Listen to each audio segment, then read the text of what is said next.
Pemuda miskin mendapat surat untuk pergi ke alamat tersebut.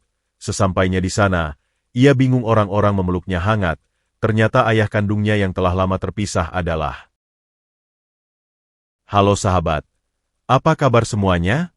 Sebelum masuk ke ceritanya, jangan lupa nyalakan subtitle dan subscribe terlebih dahulu ya.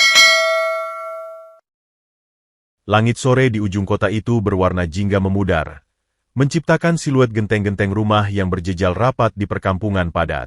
Anan berjalan lambat, tubuhnya masih terasa pegal-pegal dari 10 jam bekerja serabutan. Seperti biasa, hari ini ia habiskan dengan memindahkan karung-karung beras dari truk ke gudang di pasar induk. Debu dan butiran sekam halus masih menempel di rambutnya yang pendek dan di seragam lusuh berwarna biru tua yang ia kenakan.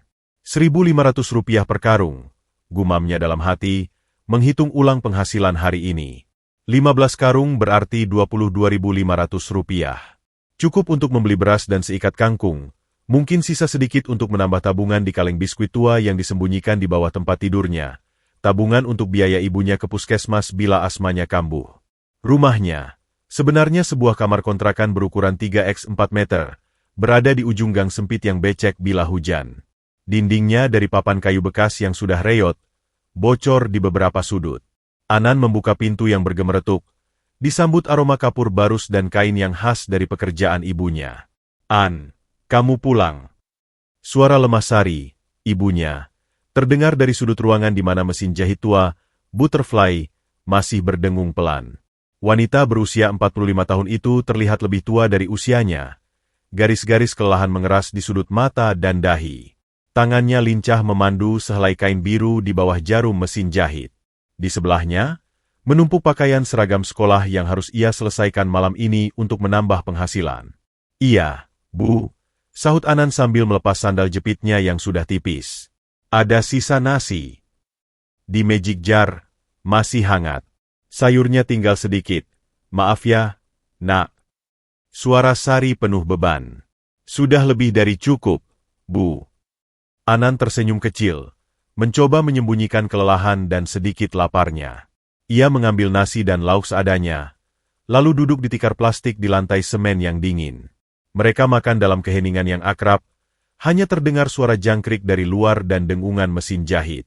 "Minggu ini tagihan listrik naik lagi," bisik Sari kemudian, matanya tidak lepas dari jahitannya. "Dan kontrakan. Tuan Hasan bilang mau naik mulai bulan depan." Anan menghela napas pelan. "Berapa naiknya, Bu?" 100.000. Jantung Anan seperti diremas. 100.000. Itu hampir setengah dari penghasilan ibunya dalam seminggu. Ia mengangguk pelan, berusaha tegar. "Aku akan cari kerjaan tambahan, Bu. Mungkin bisa antar koran pagi-pagi." Sebelum Sari bisa membantah atau matanya berkaca-kaca lagi karena merasa membebani anak satu-satunya, perhatian mereka tertarik pada suara ketukan pelan di pintu. Bukan ketukan orang, tapi seperti ada yang diselipkan. Anan membuka pintu. Di luar sudah gelap, gang sepi. Tak ada siapa-siapa. Namun, tergantung di gembok pintu yang sudah berkarat, ada sesuatu yang asing. Sebuah amplop besar berwarna coklat tua, tebal, dan bermaterial kertas halus.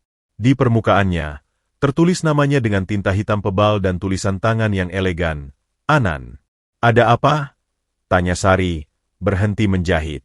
"AMP amplop, Bu," kata Anan, kebingungan. Ia melepaskan amplop itu. Berat. Ada segel lilin di bagian belakangnya, dengan simbol yang tidak ia kenal, seperti gambar pohon dan menara. Alamat pengirim tercetak rapi di sudut kiri atas. PT Sawit Arman Jaya, Villa Kenanga, Jalan Kenanga nomor 88. Jantung Anan berdegup kencang. Perusahaan? Villa? Itu adalah dunia yang sangat asing, sangat jauh dari gang sempit dan kamar kontrakannya yang pengap. "Buka, Nak," desak Sari, bangkit dan mendekat dengan wajah penuh kecemasan. Tangannya yang kasar dan penuh bekas tusukan jarum memegang bahu Anan. Dengan hati-hati, seolah amplop itu bisa meledak, Anan membuka segel lilin. Isinya adalah selembar kertas berkualitas tinggi, tebal, dengan kop surat yang sama megahnya. "Kepada YTH. Anan. Di tempat. Dengan hormat." Anda diundang untuk hadir di Villa Kenanga, kediaman resmi Direktur Utama PT Sawit Arman Jaya, pada hari tanggal besok, Kamis, 12 Oktober 2023. Waktu, pukul 10 WIB tepat. Alamat, Jalan Kenanga nomor 88, Kelurahan Mentari, Kota. Kehadiran Anda sangat penting dan dinantikan. Mohon konfirmasi kehadiran melalui nomor yang tertera di bawah. Terdapat lampiran transportasi di dalam amplop. Hormat kami. Cap dan tanda tangan yang tidak terbaca. Sekretariat PT Sawit Arman Jaya. Anan membalik surat. Dari dalam amplop, terjatuh 2 lembar uang kertas bernilai besar, cukup untuk membayar kenaikan kontrakan selama setahun, dan sebuah kupon taksi premium dengan alamat villa sebagai tujuan. Sari mengambil surat itu, tangannya gemetar. Matanya menyapu tulisan itu sekali, 2 kali. Wajahnya mendadak pucat. Bu, kenapa? Tanya Anan, khawatir. Arman Jaya. Sari bergumam, suaranya nyaris tak terdengar. Namanya seperti kenangan yang sangat pahit yang terpaksa diingat. Kamu kenal, Bu? Ini perusahaan apa? Ini bukan untuk kita, An, bisik Sari, matanya liar. Ini pasti salah alamat. Atau jebakan. Uang ini, kembalikan saja. Tapi Bu, namaku jelas tertulis. Dan mereka kirim uang. Jebakan apa yang mengirim uang sebanyak ini? Anan mencoba logika. Pikirannya dipenuhi rasa penasaran dan secercah harap yang kecil. Lowongan kerja? Undian? Tapi ia tak pernah ikut undian apapun. Jangan pergi, Anan. Aku punya firasat buruk. Sari memegangi lengan anaknya erat-erat, matanya berkaca-kaca. Kalau ini lowongan kerja yang baik, Bu, gajinya pasti besar. Kita bisa pindah dari sini. Ibu bisa istirahat, gak usah menjahit sampai tengah malam lagi. Bujuk Anan, harapan dalam suaranya semakin kuat. Sari memandangi wajah anaknya yang lelah tetapi penuh tekad. Ia melihat mata Anan yang sama dengan mata Arman dulu, penuh semangat dan keingintahuan. Kenangan pahit itu kembali menyesak dadanya. Tapi, bagaimana jika ini memang kesempatan untuk Anan? Hidup mereka selama ini terlalu berat. Awas-awas, ya. Akhirnya Sari menghela napas panjang, melepas pegangannya. Pergi saja besok. Tapi janji, hati-hati. Kalau ada yang aneh, kamu pulang langsung. Bawa uangnya, siapa tahu untuk ongkos pulang darurat. Anan mengangguk. Perasaan campur aduk antara takut, bingung, dan antisipasi menggelora di dadanya. Ia memandangi surat dan uang itu. Villa Kenanga, Jalan Kenanga nomor 88. Alamat itu seperti pintu ke dunia lain. Dunia yang mungkin, untuk pertama kalinya dalam 23 tahun hidupnya, memanggil namanya. Malam itu, Anan sulit tidur. Di tikar tipisnya, ia memandangi langit-langit kamar yang bocor dan mendengar napas ibunya yang tak juga terlelap. Esok hari, Kamis, 12 Oktober, mungkin akan menjadi hari yang mengubah segalanya. Atau, seperti kata ibunya, mungkin itu adalah awal dari masalah yang lebih besar. Hanya waktu yang bisa menjawab.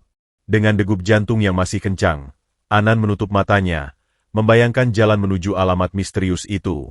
Keesokan harinya, Kamis pagi, langit kelabu menggantung rendah. Anan bangun sebelum azan subuh berkumandang. Ia mandi dengan air dingin dari ember, membersihkan sisa debu pasar yang seakan sudah menyatu dengan pori-porinya. Ia mengenakan kemeja putih polosnya yang paling bagus, walaupun sedikit kusam di bagian kerah dan siku, serta celana kain hitam yang sudah mulai tipis. Ia menyemir sepatu ketsnya yang sudah retak dengan cairan pembersih sepatu murahan, berusaha membuatnya terlihat paling pantas. Di cermin kecil yang retak, ia melihat wajahnya sendiri, mata coklatnya yang biasanya lelah, kini penuh dengan pertanyaan dan kecemasan.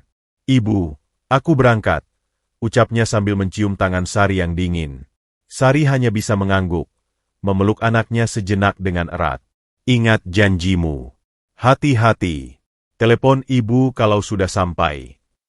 Ia menyelipkan sebotol kecil air putih dan 2 potong roti kukus ke dalam tas kain usang Anan. Ya, Bu.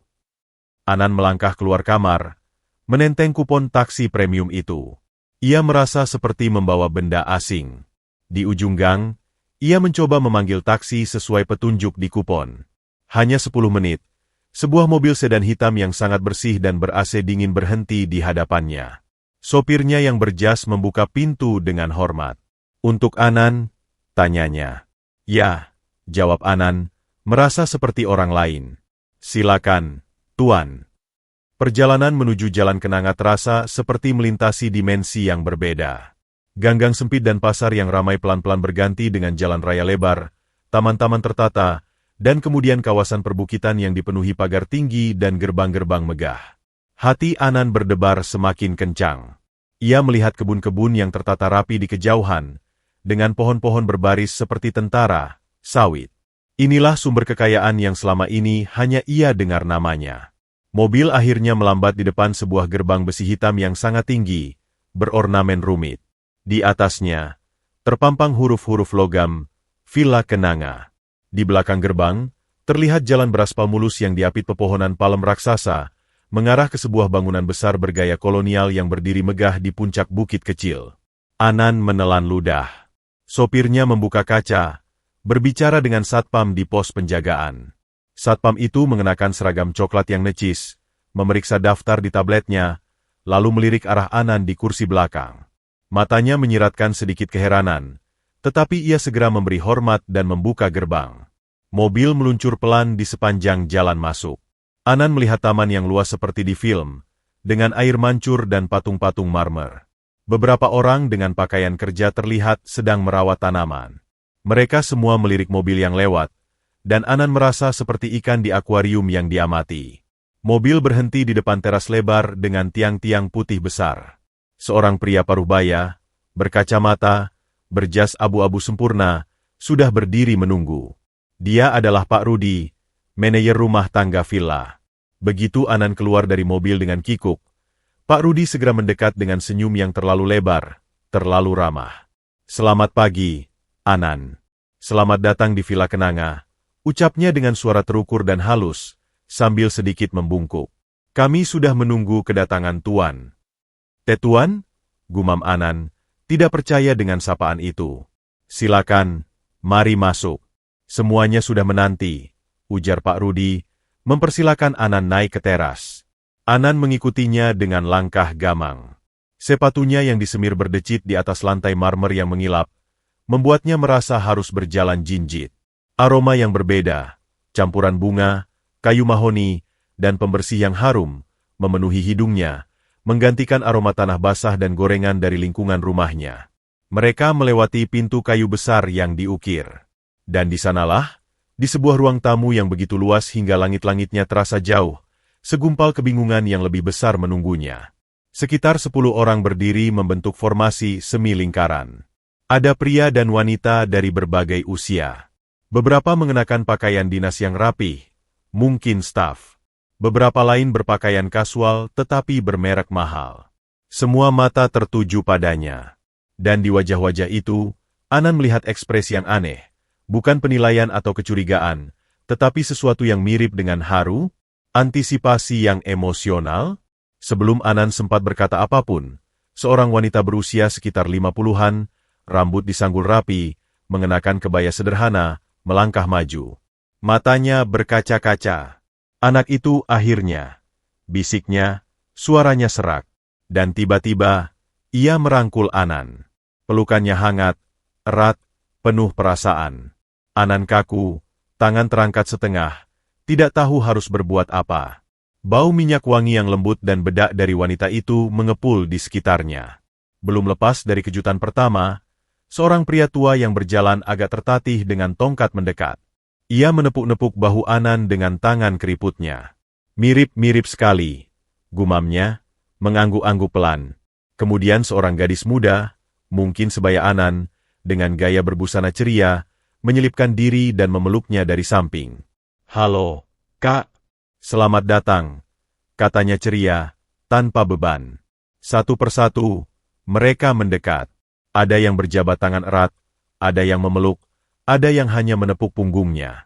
Semua menyambut dengan kehangatan yang luar biasa, Seakan-akan mereka mengenal Anan sejak lama, seakan-akan kedatangannya adalah puncak dari penantian panjang.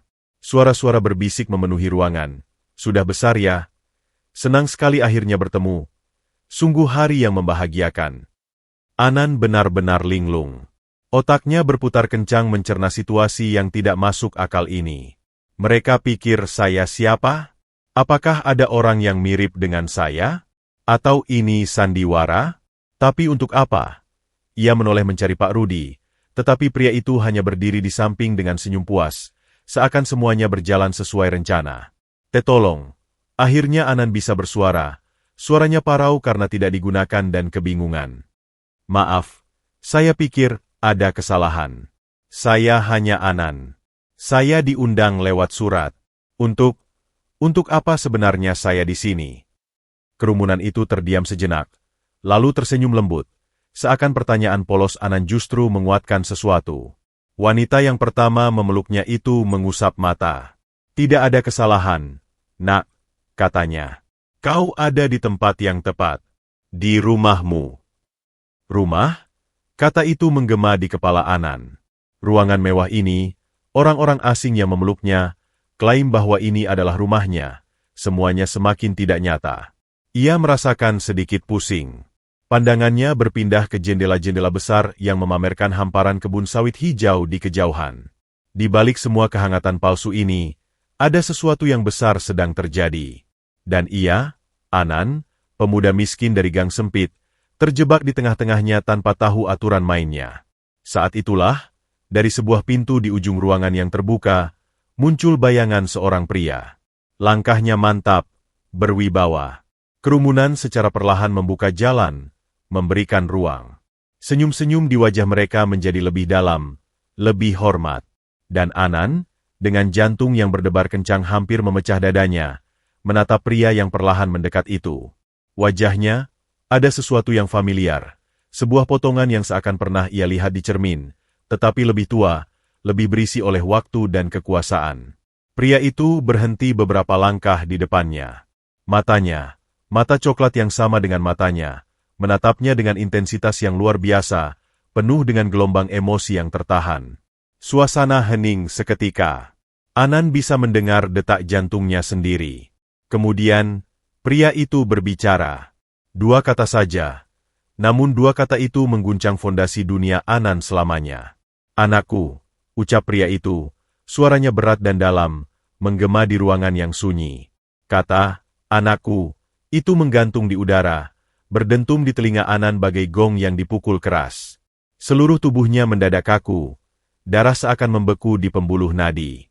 Ia hanya bisa menatap kosong ke arah pria berwibawa itu, mulutnya terbuka sedikit, tak mampu mengeluarkan suara. Pria itu, Arman Wijaya, tampak tersentuh oleh reaksi Anan. Sebuah kedutan halus terlihat di sudut matanya. Ia melangkah lebih dekat, perlahan, seolah mendekati seekor burung liar yang mudah ketakutan.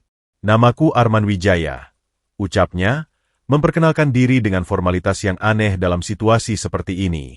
Dan engkau, kau adalah Anan, anakku. Suara itu, namanya, pernyataan itu, semuanya menyerbu kesadaran Anan sekaligus. Dunia berputar. Lantai marmer yang kokoh terasa goyah di bawah kakinya. Ia merasakan tangan yang gemetar, dan dengan naluri bertahan, ia mundur selangkah kecil. Punggungnya hampir menyentuh sandaran sofa kulit besar. Tidak. Itu satu-satunya kata yang bisa ia desiskan. Suaranya parau. Itu tidak mungkin. Ibu saya, Sari. Hanya saya dan ibu. Arman mengangguk pelan. Ekspresinya campur aduk antara sakit dan pengertian. Aku tahu segalanya akan mengejutkanmu. Ia menoleh ke arah Pak Rudi, memberi isyarat halus. Pak Rudi segera mengangguk dan membimbing orang-orang lain yang masih berdiri di ruangan itu untuk perlahan-lahan meninggalkan ruangan. Mereka pergi dengan tatapan penuh simpati terakhir kepada Anan, meninggalkan Anan dan Arman sendirian di ruang tamu yang tiba-tiba terasa sangat luas dan sangat sunyi. Marilah kita duduk, ajak Arman, menunjuk rangkaian sofa mewah. Anan tidak bergerak. Saya lebih baik berdiri, katanya, mencoba menanamkan sedikit kekuatan pada kakinya yang lemas. Pertanyaan menumpuk di kepalanya. membentuk badai yang kacau. Surat itu, undangan itu. Untuk apa sebenarnya? Apa yang Anda inginkan dari saya? Arman menarik napas dalam-dalam. Dia tidak langsung duduk, tetapi berjalan menghampiri sebuah lemari kaca antik di sudut ruangan. Dari dalamnya, dia mengambil sebuah bingkai foto kayu yang sudah usang, jauh berbeda dengan kemewahan sekitarnya. Dia membawanya dan menunjukkannya kepada Anan. "Kau kenal wanita ini?" tanyanya, suaranya lembut. Anan memandang foto itu. Jantungnya berhenti berdetak untuk sesaat. Di foto hitam putih yang sudah menguning itu, terlihat seorang wanita muda tersenyum ceria. Rambutnya dikepang, mengenakan kebaya sederhana. Wajahnya lebih muda, lebih segar, tanpa beban dan garis-garis kelelahan yang dalam. Tapi tak ada keraguan. "Itu, Ibu," gumam Anan, takjub. "Ibu saya, Sari. Tapi, dari mana Anda punya foto ini?" "Ini pemberiannya untukku, 24 tahun yang lalu," jawab Arman, jarinya dengan lembut menyentuh kaca yang menutupi wajah Sari muda. Suaranya terdengar jauh, tenggelam dalam kenangan. "Aku dulu sangat mencintainya." Kisah itu kemudian tumpah dari mulut Arman, perlahan-lahan, seperti membuka luka lama yang belum pernah sembuh. Dia bercerita tentang dirinya 3 dekade lalu, seorang pemuda dari keluarga konglomerat perkebunan yang kaku dan penuh aturan. Sari adalah sekretarisnya yang cerdas dan bersemangat, berasal dari keluarga sederhana di desa pinggiran perkebunan. Pertentangan kelas, latar belakang, dan harapan keluarga membuat hubungan mereka harus dirahasiakan. Cinta mereka tumbuh di balik tumpukan laporan dan rapat, dalam senyuman dan percakapan singkat yang bermakna. "Lalu kau hadir," ucap Arman, menatap Anan. "Saat kami tahu Sari mengandungmu, kami berencana untuk mengakui segalanya pada keluargaku. Aku siap melawan mereka." Tapi kekuatan keluarga Wijaya ternyata lebih kejam dari yang dibayangkan. Orang tua Arman, terutama ayahnya yang otoriter, takkan pernah membiarkan pewaris tunggal mereka menikahi seorang sekretaris kampungan. Skandal harus dihindari. Saat Arman sedang dipaksa untuk melakukan perjalanan bisnis ke luar negeri selama berbulan-bulan, ayahnya mengirim orang untuk menyelesaikan masalah. "Mereka memberimu pilihan uang yang besar pada Sari, dengan syarat dia pergi dan tak pernah menghubungiku lagi," lanjut Arman, suaranya bergetar oleh kemarahan yang tertahan. "Dan mereka juga mengancam keselamatan Sari dan bayinya. Jika dia menolak." Sari, seorang wanita muda yang takut dan sendirian, dengan berat hati menerima uang itu dan menghilang tanpa jejak. Arman, ketika pulang, hanya menemukan ruang kerja Sari yang kosong dan sebuah surat pengunduran diri singkat. Keluarganya berbohong, mengatakan Sari telah menerima uang dan dengan sukarela pergi. Arman hancur. Dia marah, memberontak, tapi terperangkap dalam jerat kewajiban keluarga dan bisnis yang besar. Tak lama kemudian, dia dinikahkan paksa dengan seorang wanita dari keluarga selevel untuk menjaga stabilitas perusahaan. Pernikahan itu membuahkan seorang anak laki-laki, Aldo. "Tapi aku tak pernah berhenti mencari," tekad Arman terdengar jelas. "Aku menyewa orang, mengumpulkan informasi. Tapi Sari sangat baik dalam menghilang. Mungkin juga dia terlalu takut. Baru setelah ayahku meninggal 5 tahun lalu, dan istriku, Ibu Aldo, meninggal setahun setelahnya, aku benar-benar memegang kendali. Aku bisa mencari dengan lebih bebas, tanpa ada yang menghalangi."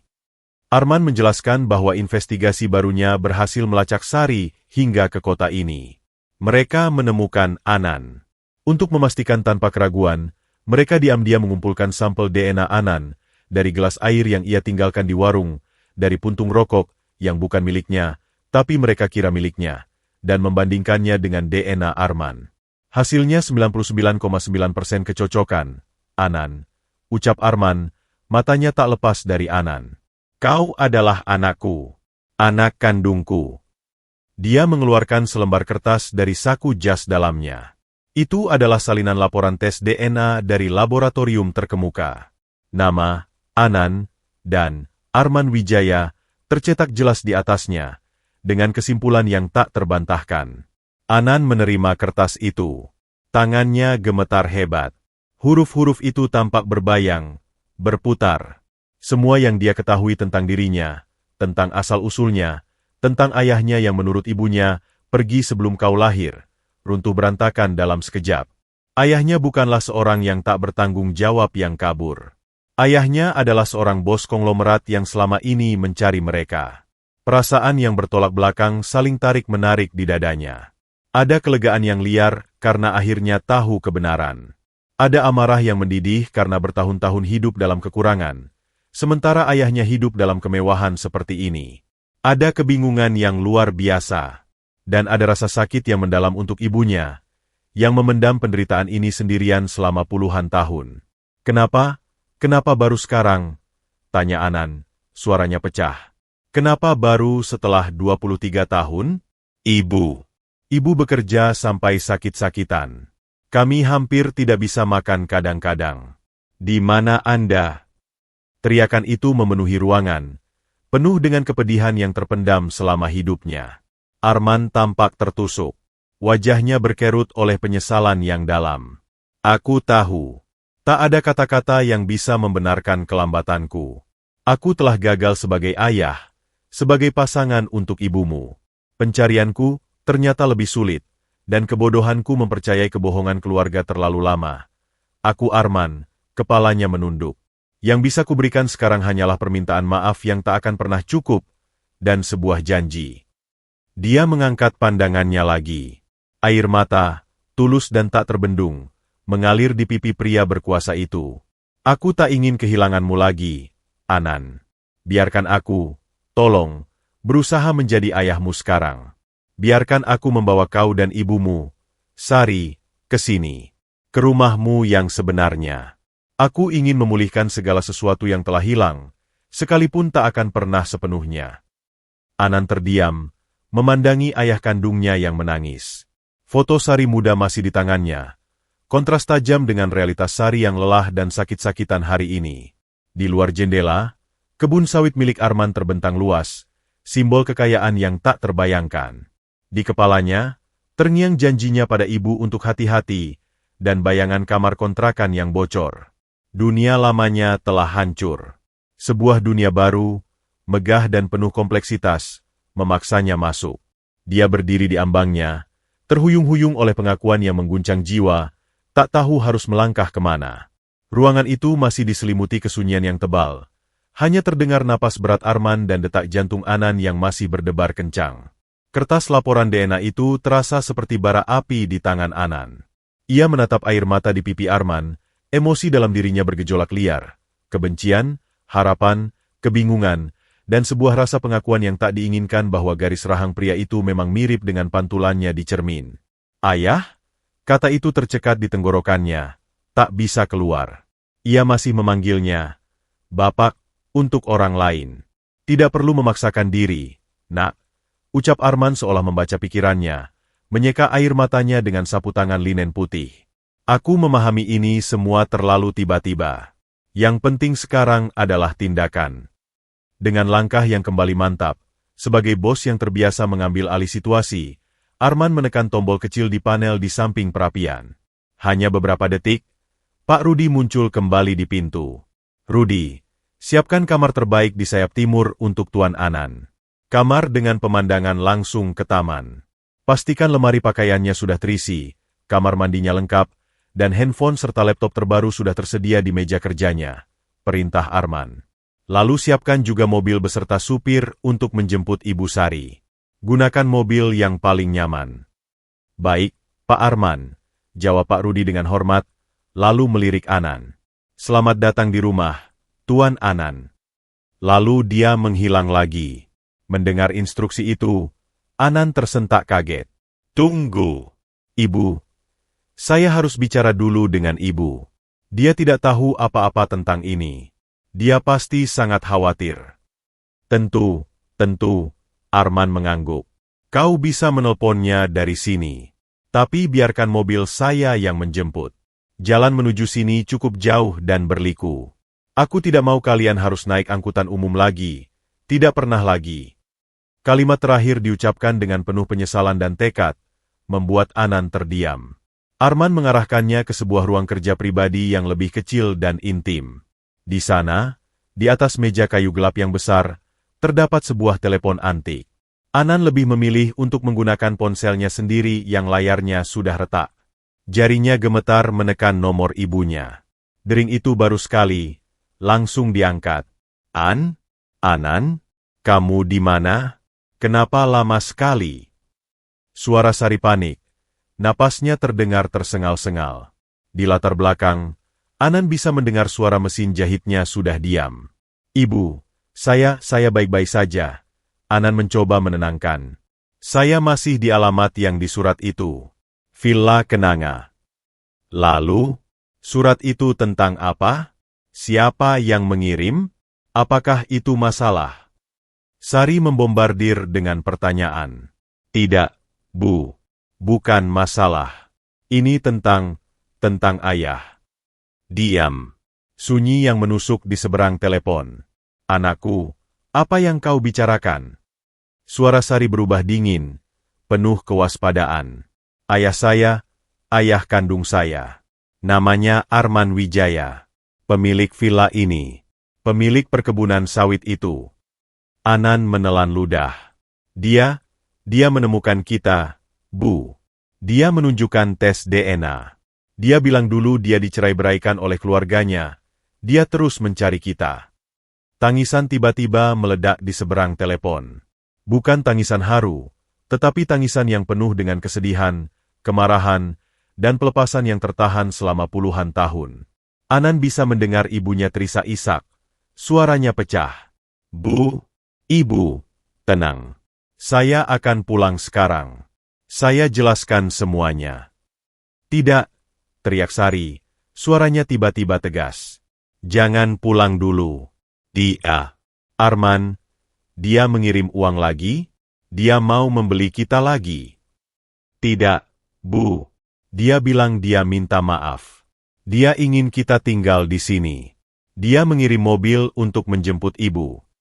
Aku tidak mau. Suara Sari nyaris menjerit. Aku tidak mau ke rumah itu. Aku tidak mau melihat wajahnya. Setelah semua yang dia dan keluarganya lakukan. Anan merasa terbelah. Di depannya, Arman mendengarkan dengan wajah pucat dan sedih. Di telepon, ibunya yang hancur. Ibu, tolong. Setidaknya temui dia. Untuk saya. Saya butuh kalian berdua di sini. Sekarang. Saya bingung. Isakan di seberang telepon perlahan mereda. Ada keheningan yang lama. Untukmu, Nak. Hanya untukmu. Akhirnya Sari berbisis. Suaranya lelah tak terkira. Aku akan datang. Tapi bukan untuk dia. Beberapa jam kemudian, sebuah Mercedes hitam yang mewah berhenti di depan kamar kontrakan yang reot, menarik perhatian semua tetangga. Sari, dengan pakaian sederhana terbaiknya dan sebuah tas kain kecil berisi sedikit barang, memasuki mobil itu dengan wajah seperti orang yang akan menuju pengadilan. Perjalanan ke villa dilakukan dalam kebisuan total. Sementara itu, Anan sudah dibawa ke kamarnya. Itu bukan kamar. Itu adalah sebuah suite mewah yang lebih besar dari seluruh rumah kontrakan mereka. Lantainya berkarpet tebal, tempat tidur king size dengan tirai sutra, balkon pribadi yang menghadap ke air mancur dan taman bunga mawar. Di lemari, tergantung pakaian-pakaian bermerek yang pas di ukurannya. Di meja rias, terdapat arloji tangan mahal. Di meja kerja, sebuah laptop ultra tipis dan ponsel flagship terbaru. Anan merasa seperti penyusup. Dia duduk di tepi tempat tidur yang empuk, merasa akan tenggelam. Tangannya mengusap kain sutra sprei yang dingin. Ini semua terlalu cepat. Terlaku tidak nyata. Ketika Sari tiba, penyambutannya jauh berbeda. Hanya Pak Rudi yang menyambut di teras. Suasana di dalam rumah tegang. Sari masuk. Matanya langsung mencari dan menemukan Anan. Dia memeluk anaknya erat-erat, memeriksanya dari ujung kepala ke ujung kaki. Kamu baik-baik saja? Dia tidak menyakitimu? Tanyanya berbisik. Tidak, Bu. Saya baik-baik saja. Kemudian, barulah Sari menoleh. Arman berdiri beberapa meter darinya, di ambang pintu ruang tamu. 24 tahun terpisah. Penderitaan dan kemewahan membentang di antara mereka.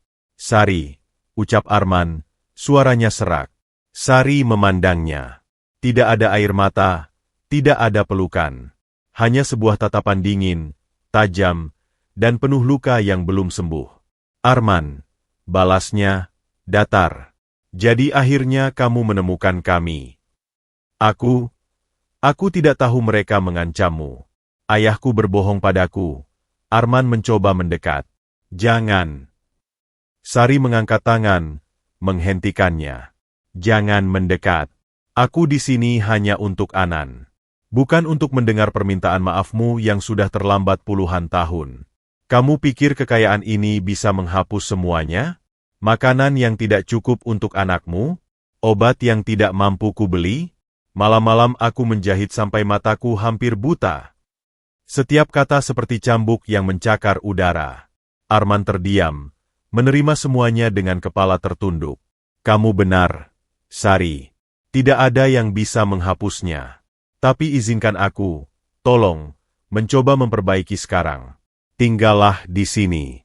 Anan butuh ayahnya. Dan aku butuh kalian. Anan sudah tumbuh menjadi pria baik tanpa kamu, Hardik Sari. Tapi kemudian dia melihat wajah Anan yang bingung dan lelah. Dia melihat kamar mewah itu, kemungkinan pendidikan dan masa depan yang lebih baik untuk anaknya.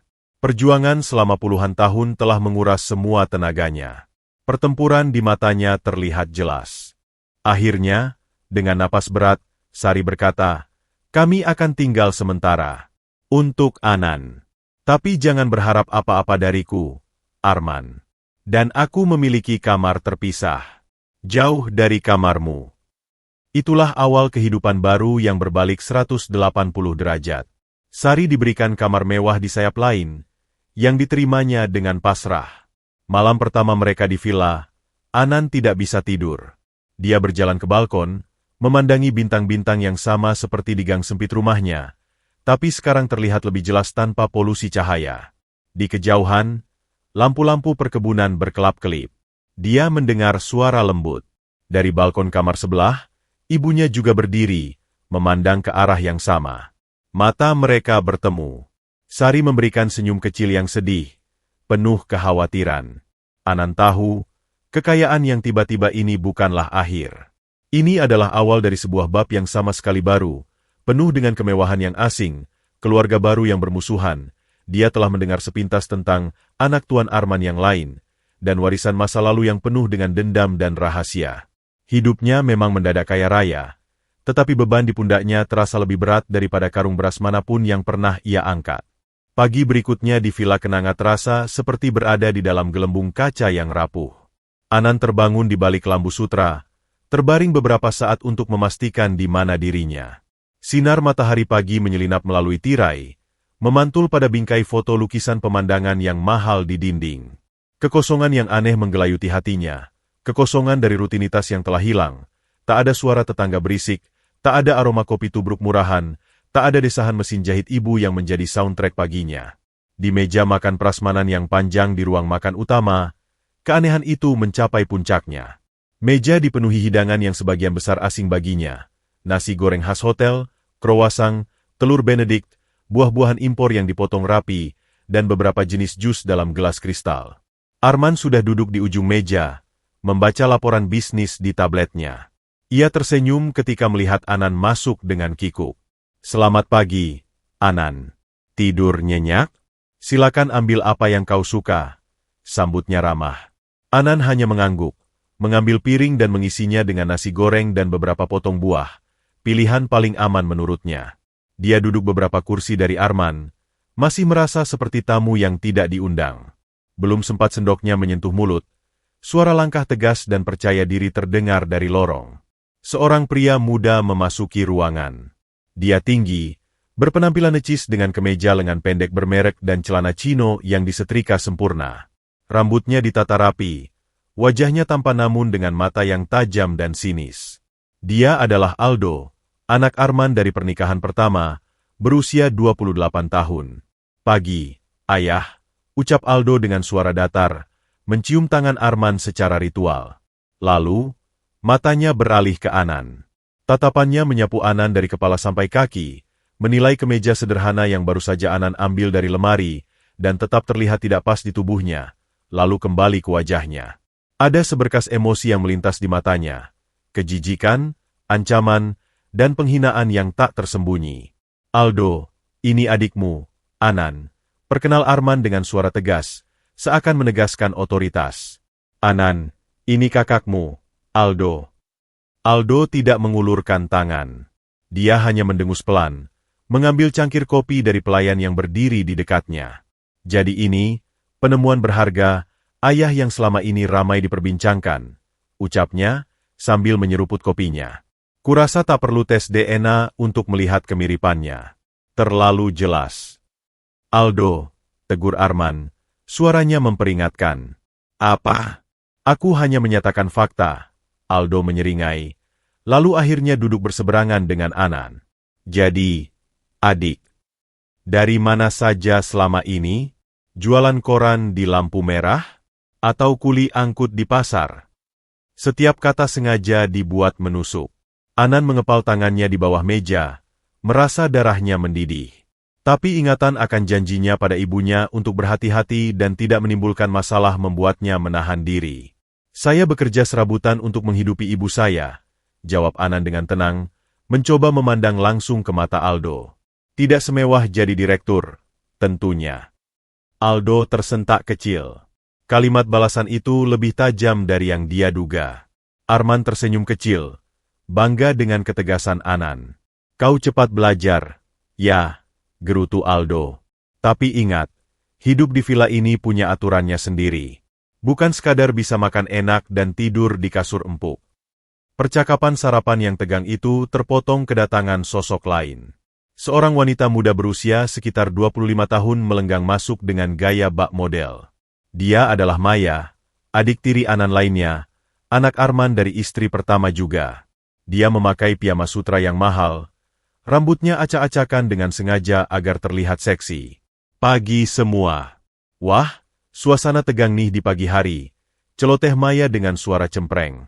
Matanya langsung menatap Anan dengan penuh rasa ingin tahu yang tak sehat. Oh, jadi ini si anak hilang yang tiba-tiba jadi putra mahkota? Cakep juga sih, untuk ukuran rakyat jelata.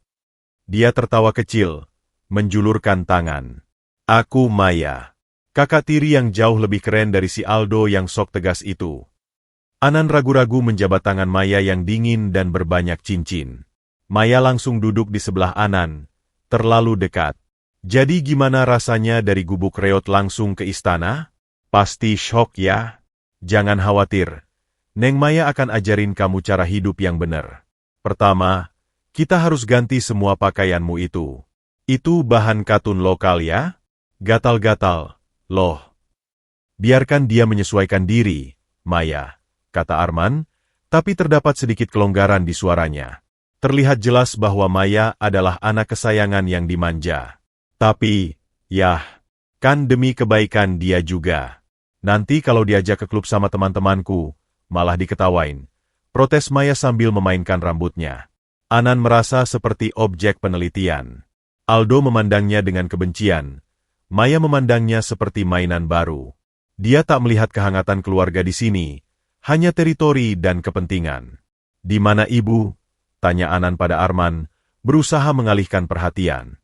Sari memilih sarapan di kamarnya, jawab Arman, ekspresinya sedikit muram. Dia butuh waktu. Wajar saja, sela Aldo dengan dingin.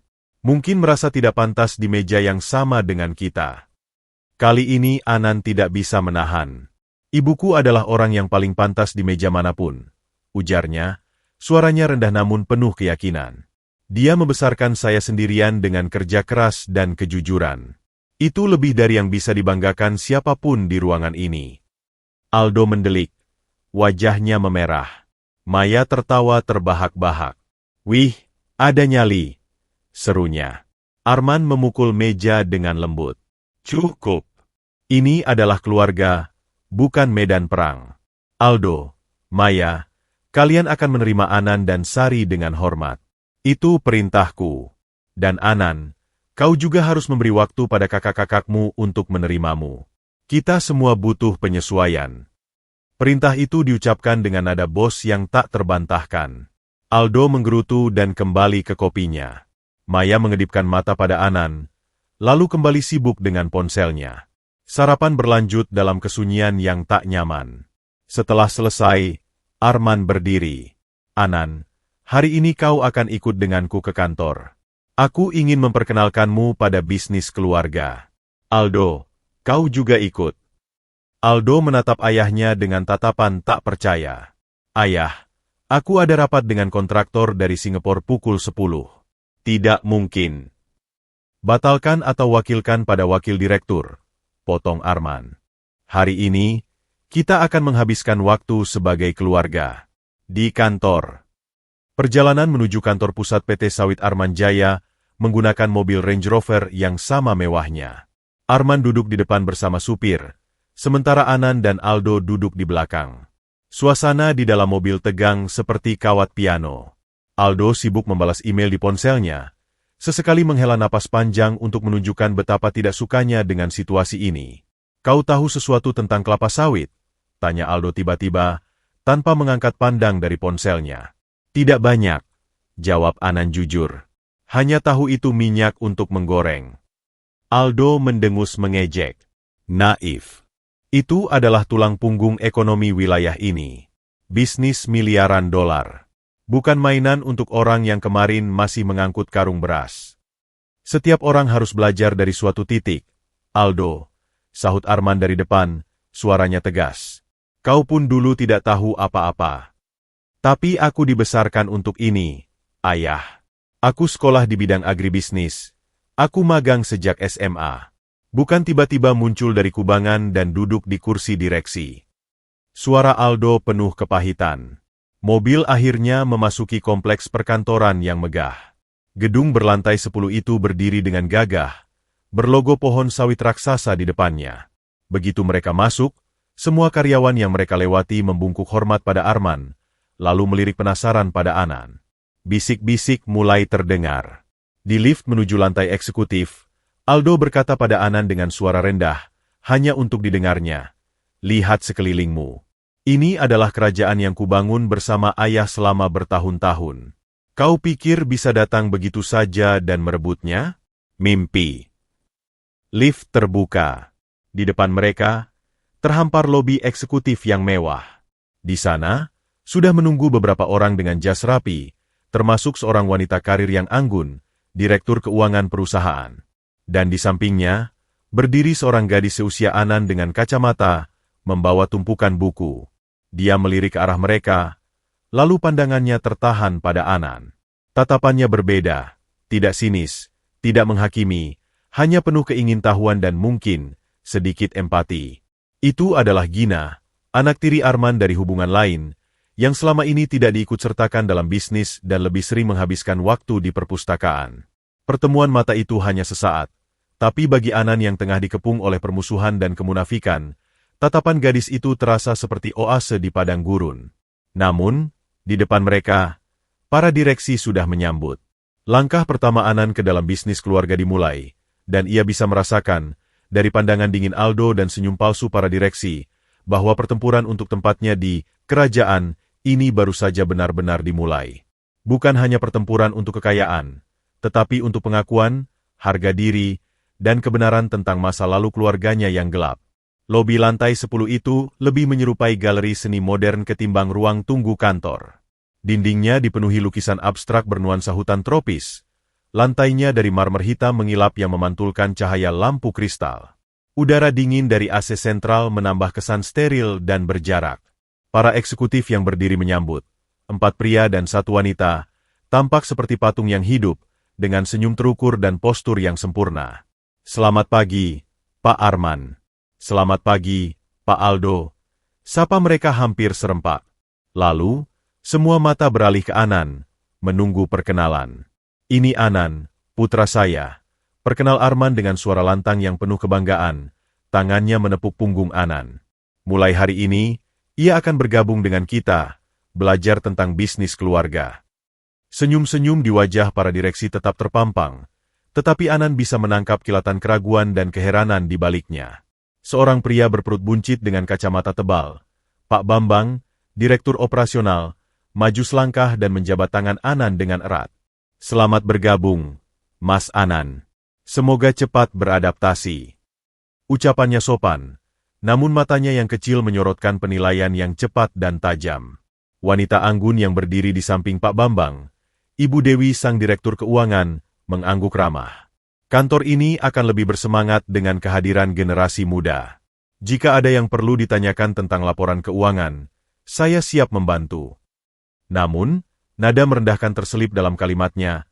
Jika ada yang perlu ditanyakan, seolah mengasumsikan Anan tak akan mengerti apa-apa. Aldo, yang berdiri di samping ayahnya, memasang ekspresi netral, tetapi sudut bibirnya sedikit melengkung ke atas. Jangan khawatir, Bu Dewi. Anan adalah pemuda yang pintar. Dia pasti akan cepat mengejar ketertinggalannya. Meskipun, tentu, membutuhkan bimbingan yang ekstra. Arman tampak tidak menangkap sarkasme halus itu. Tentu. Aldo, kau akan bertanggung jawab membimbing Anan di minggu-minggu pertama.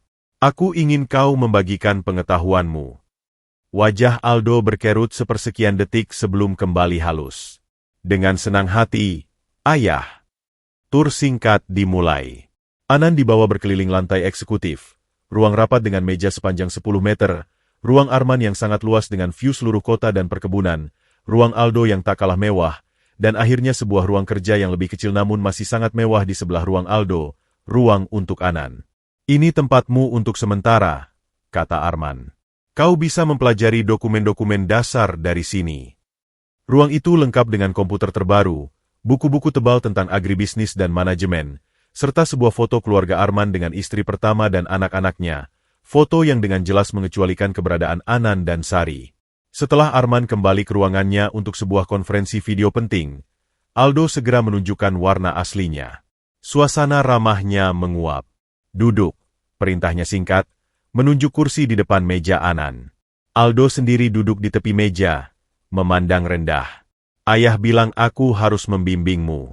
Jadi, begini bimbinganku, jangan membuatku malu. Jangan bertanya hal-hal bodoh di depan orang lain. Pelajari semua yang kau bisa, diam-diam. Dan yang paling penting, dia mencondongkan tubuh. Jangan pernah, langsung menyetujui atau menandatangani apapun tanpa persetujuanku atau ayah. Dunia ini penuh dengan orang yang ingin menjerat orang bodoh seperti kamu. Anan menahan napas. Aku mengerti. Bagus. Aldo berdiri dan pergi ke ruangannya. Beberapa menit kemudian, dia kembali membawa setumpuk folder tebal. Ini laporan kuartalan dari divisi kebun di daerah Kalimantan. Data produksi, biaya operasional, dan proyeksi. Ayah ingin kamu menganalisis tren produktivitas kebun-kebun ini selama setahun terakhir dan membuat rangkuman singkat untuknya besok pagi. Ini adalah tes sederhana untuk melihat seberapa cepat kamu menyerap informasi. Tumpukan folder itu setinggi hampir 30 cm. Anan merasa pusing melihatnya. Besok pagi, tapi ini sangat banyak. Itulah dunia bisnis, adik. Semua bergerak cepat. Jika kamu tidak sanggup, lebih baik katakan sekarang pada ayah bahwa kamu tidak cocok. Aldo menyeringai, menikmati kebingungan Anan. Aku akan coba, jawab Anan dengan gigih. Sepanjang siang itu, Anan terkubur di balik tumpukan kertas dan spreadsheet. Istilah-istilah asing membanjirinya. FFB yield, CPO extraction rate, biaya TBS, amortisasi. Matanya perih. Ia berusaha semampunya, mencari pola, mencatat pertanyaan. Beberapa kali ia ingin bertanya pada Aldo, tetapi setiap kali ia mengetuk pintu ruangannya, Aldo sedang sibuk di telepon atau rapat. Di penghujung sore, ketika matahari mulai merendah, Aldo muncul lagi. Bagaimana progresnya? Aku masih mempelajari. Tapi ada beberapa data yang tampaknya tidak konsisten di laporan bulan Mei dan Juni dari kebun di wilayah Muara Jelai. Produksi turun drastis, tapi biaya pemeliharaan justru naik signifikan. Apakah ada hama atau sesuatu? Tanya Anan, menunjukkan catatannya. Aldo mengambil catatan itu, matanya menyapu cepat. Di dalam, ada kepuasan licik. Oh, itu. Ya, memang ada serangan ulat api di wilayah itu bulan Mei. Laporan terpisah tentang itu seharusnya ada. Mungkin kau melewatkannya. Tapi observasi yang bagus untuk pemula. Ucapannya terdengar memuji, tapi nada dan raut wajahnya tidak. Teruskan. Selesaikan analisis keseluruhan. Ayah menanti besok. Malam harinya, Anan adalah orang terakhir yang meninggalkan kantor. Kepalanya penuh dengan angka dan grafik. Ia pulang ke villa dengan perasaan campur aduk, bangga bisa memahami sedikit, namun sangat lelah dan curiga dengan sikap Aldo. Keesokan paginya di ruang rapat eksekutif, Arman duduk di kepala meja dengan para direksi. Aldo di sebelah kanannya, Anan di sebelah kiri. Anan gugup memegang printout presentasi singkatnya. Hanya satu halaman berisi poin-poin tren yang ia amati. Nah, Anan, silakan bagikan analisismu tentang laporan kuartalan kebun Kalimantan, pinta Arman dengan penuh harap.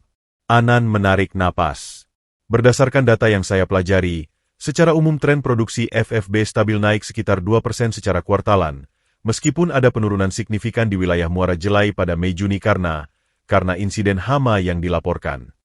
Ia mencuri pandang ke Aldo, yang mengangguk santai. Yang menjadi perhatian saya adalah kenaikan biaya tenaga kerja dan transportasi di semua wilayah, yang tampaknya tidak sepenuhnya sejalan dengan inflasi yang tercatat. Ada kemungkinan inefisiensi di rantai logistik. Ia menjelaskan dengan terbata-bata, tetapi intinya tersampaikan. Para direksi mengangguk-angguk, terkesan dengan identifikasi masalah logistik. Lalu, tentang penurunan di Muara Jelai, setelah Aldo tiba-tiba, suaranya halus namun mematikan. Kau bilang karena insiden hama yang dilaporkan. Tapi apakah kau memeriksa laporan lapangan yang lebih detail? Karena berdasarkan data yang aku terima pagi ini, ia mengangkat tabletnya. Wilayah Muara Jelai justru mengalami excess production di bulan Mei. Penurunan yang kau lihat di laporan kuartalan itu adalah karena kesalahan input data dari manajer kebun setempat, yang sudah diperbaiki di versi laporan yang terbaru. Sayang sekali, sepertinya folder yang aku berikan padamu adalah versi lama yang sudah tidak berlaku. Darah di wajah Anan surut. Semua mata di ruangan itu beralih padanya. Dari yang awalnya terkesan menjadi berisi belas kasihan atau bahkan celaan halus. Arman mengerutkan kening. Folder yang diberikan pada saya hanya itu, bela Anan lemah. Aku memberikan semua yang ada di arsip aktif, bantah Aldo dengan ekspresi polos. Mungkin kau terlalu fokus pada detail yang salah dan melewatkan pembaruan. Itu kesalahan umum pemula. Kalimat itu terdengar seperti memaafkan, namun efeknya justru menghancurkan, menggambarkan Anan sebagai orang yang tidak teliti dan mudah terkecoh data usang. Cukup, ucap Arman, suaranya datar. Anan, lain kali pastikan kamu bekerja dengan data terkini.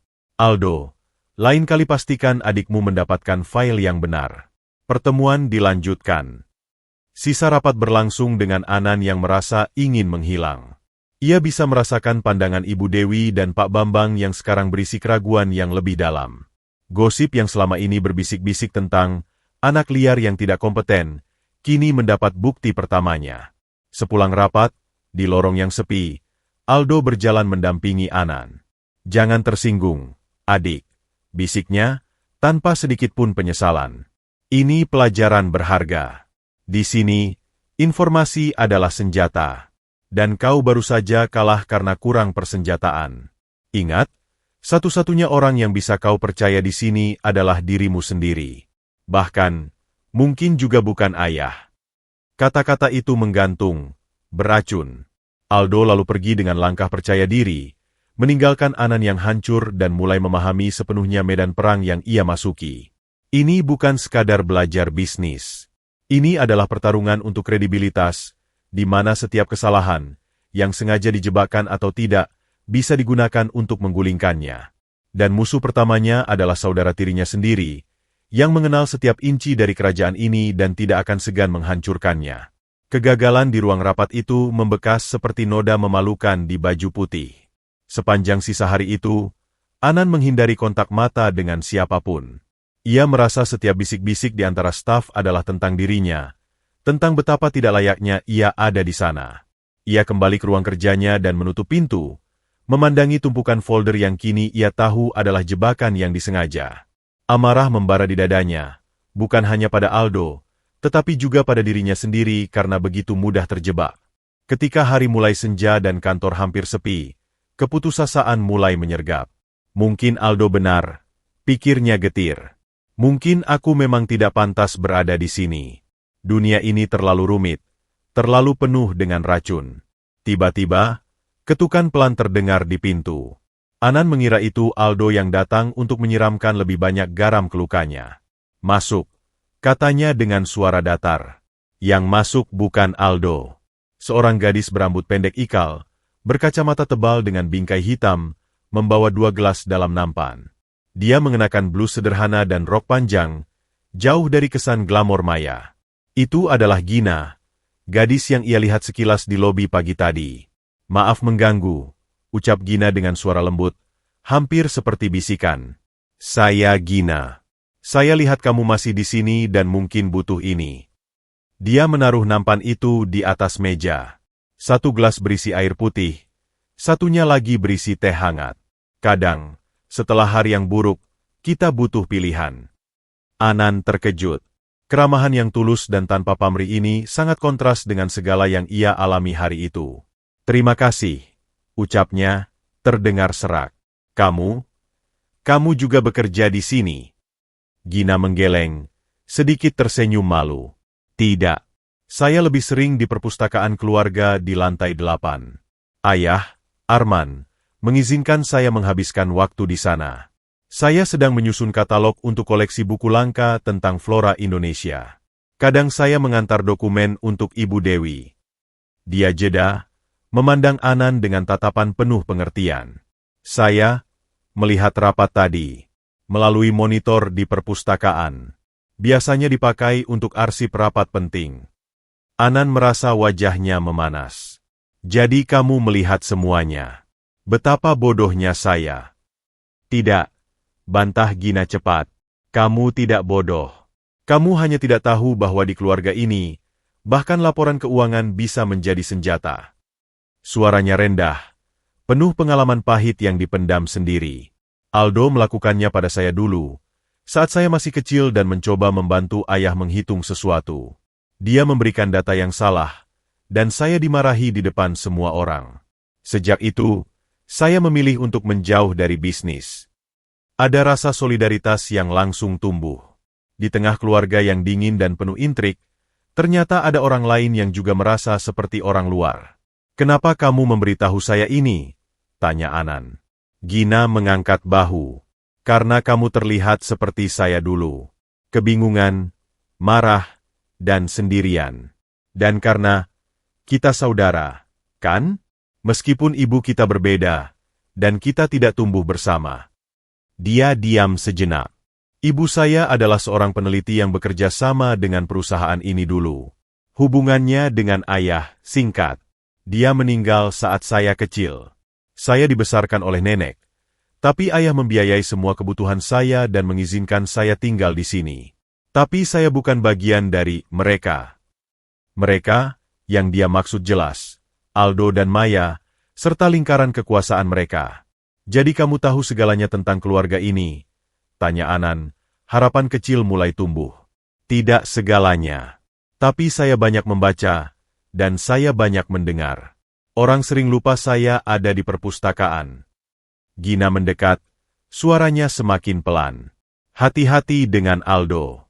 Dia melihatmu sebagai ancaman langsung terhadap warisannya. Dia akan menggunakan segala cara untuk menjatuhkanmu. Dan Maya, dia mungkin tampak tidak berbahaya, tapi dia licik dengan caranya sendiri. Dia akan mendekatimu hanya selama kamu berguna untuk meningkatkan status sosialnya." Nasihat itu berharga. "Terima kasih, Gina. Saya tidak tahu harus berkata apa." "Jangan berterima kasih dulu. Hanya, jangan percaya siapapun terlalu cepat. Termasuk saya, jika kamu mau. Tapi ketahuilah, saya tidak menginginkan apapun dari bisnis ini. Saya hanya ingin buku-buku saya dan ketenangan." Dia tersenyum kecil. "Oh, dan satu lagi. Ada satu orang di villa yang mungkin bisa kamu percayai. Bimo, supir tua. Dia bekerja untuk ayah sejak lama, sebelum Aldo lahir. Dia mengenal ibumu dulu." Dia mengenal ibu.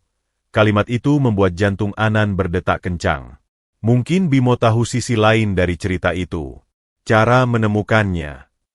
Dia biasanya ada di garasi setelah jam 7 malam, merawat mobil-mobil koleksi. Dia penyendiri, tapi baik. Katakan saja saya yang menyuruhmu. Gina kemudian pamit, meninggalkan Anan dengan teh hangat yang belum disentuh dan pikiran yang sedikit lebih jernih. Setidaknya, ia tidak sendirian. Malam itu, setelah makan malam yang canggung di villa, di mana Sari masih makan di kamar, Arman sibuk dengan telepon, Aldo sibuk dengan tabletnya, dan Maya cerewet menceritakan rencananya berbelanja ke Paris.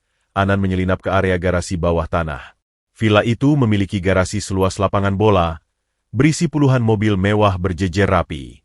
Di sudut paling jauh, di bawah lampu sorot kuning, seorang pria tua berambut putih pendek sedang dengan penuh perhatian menggosok kap mobil Rolls-Royce klasik berwarna hitam. Dia mengenakan overall biru yang bersih. Itulah Bimo. Anan mendekat dengan hati-hati. Pak Bimo. Pria itu menoleh. Matanya sipit dan berkerut namun tajam. Wajahnya teduh. Iya. Ada yang bisa saya bantu, Tuan? Anan. Panggil saja Anan. Bimo mengangguk pelan, seperti sudah tahu siapa dia. Anan. Anak Sari. Namanya diucapkan dengan penuh rasa hormat yang berbeda dari orang lain. Kamu kenal ibu saya? Kenal. Bimo berhenti menggosok, meletakkan kain lapnya. Saya yang dulu sering mengantar dan menjemput dia saat dia bekerja sebagai sekretaris Tuan Arman muda. Dia orang yang baik. Sangat baik dan pemberani. Ada cahaya nostalgia di matanya. Saya juga yang, diam-diam dan dengan risiko dipecat, mengantarnya ke terminal bus malam itu, saat dia pergi membawa kamu di dalam kandungannya. Anan terpana. Jadi kamu tahu semua yang terjadi? Tidak semua.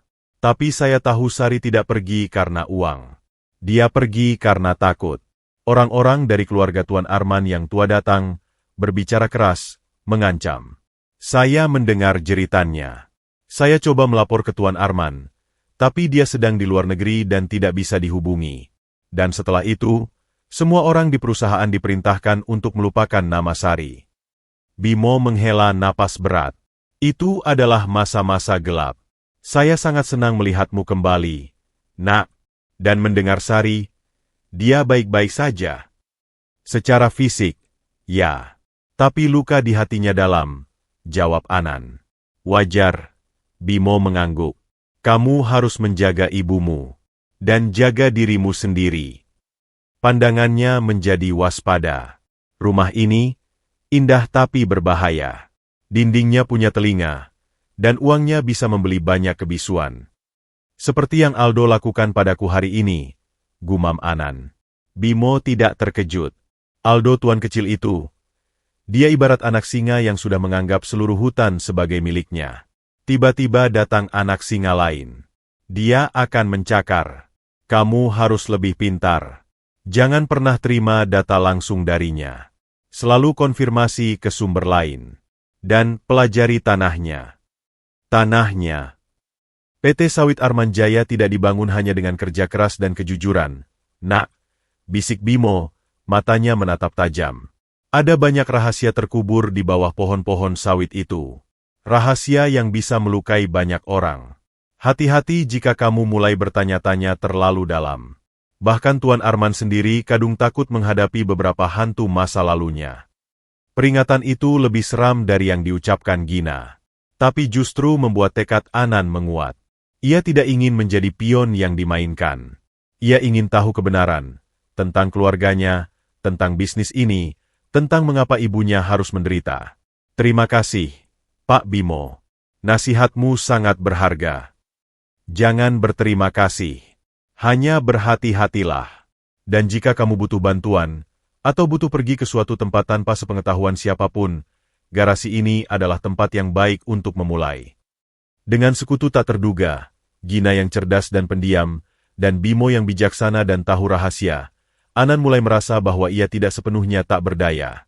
Mungkin ia tidak mengerti spreadsheet dan laporan kuartalan sebaik Aldo, tetapi ia punya naluri dan ketekunan yang dipelajari dari hidup di jalanan.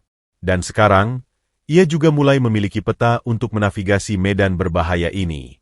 Persekutuan yang tidak disangka-sangka ini bisa menjadi kunci tidak hanya untuk bertahan, tetapi juga untuk mengungkap kebenaran yang telah lama dikubur di balik kemilau emas minyak sawit. Minggu-minggu berikutnya, Anan menerapkan strategi baru, diam, mengamati, dan belajar dengan cara sendiri.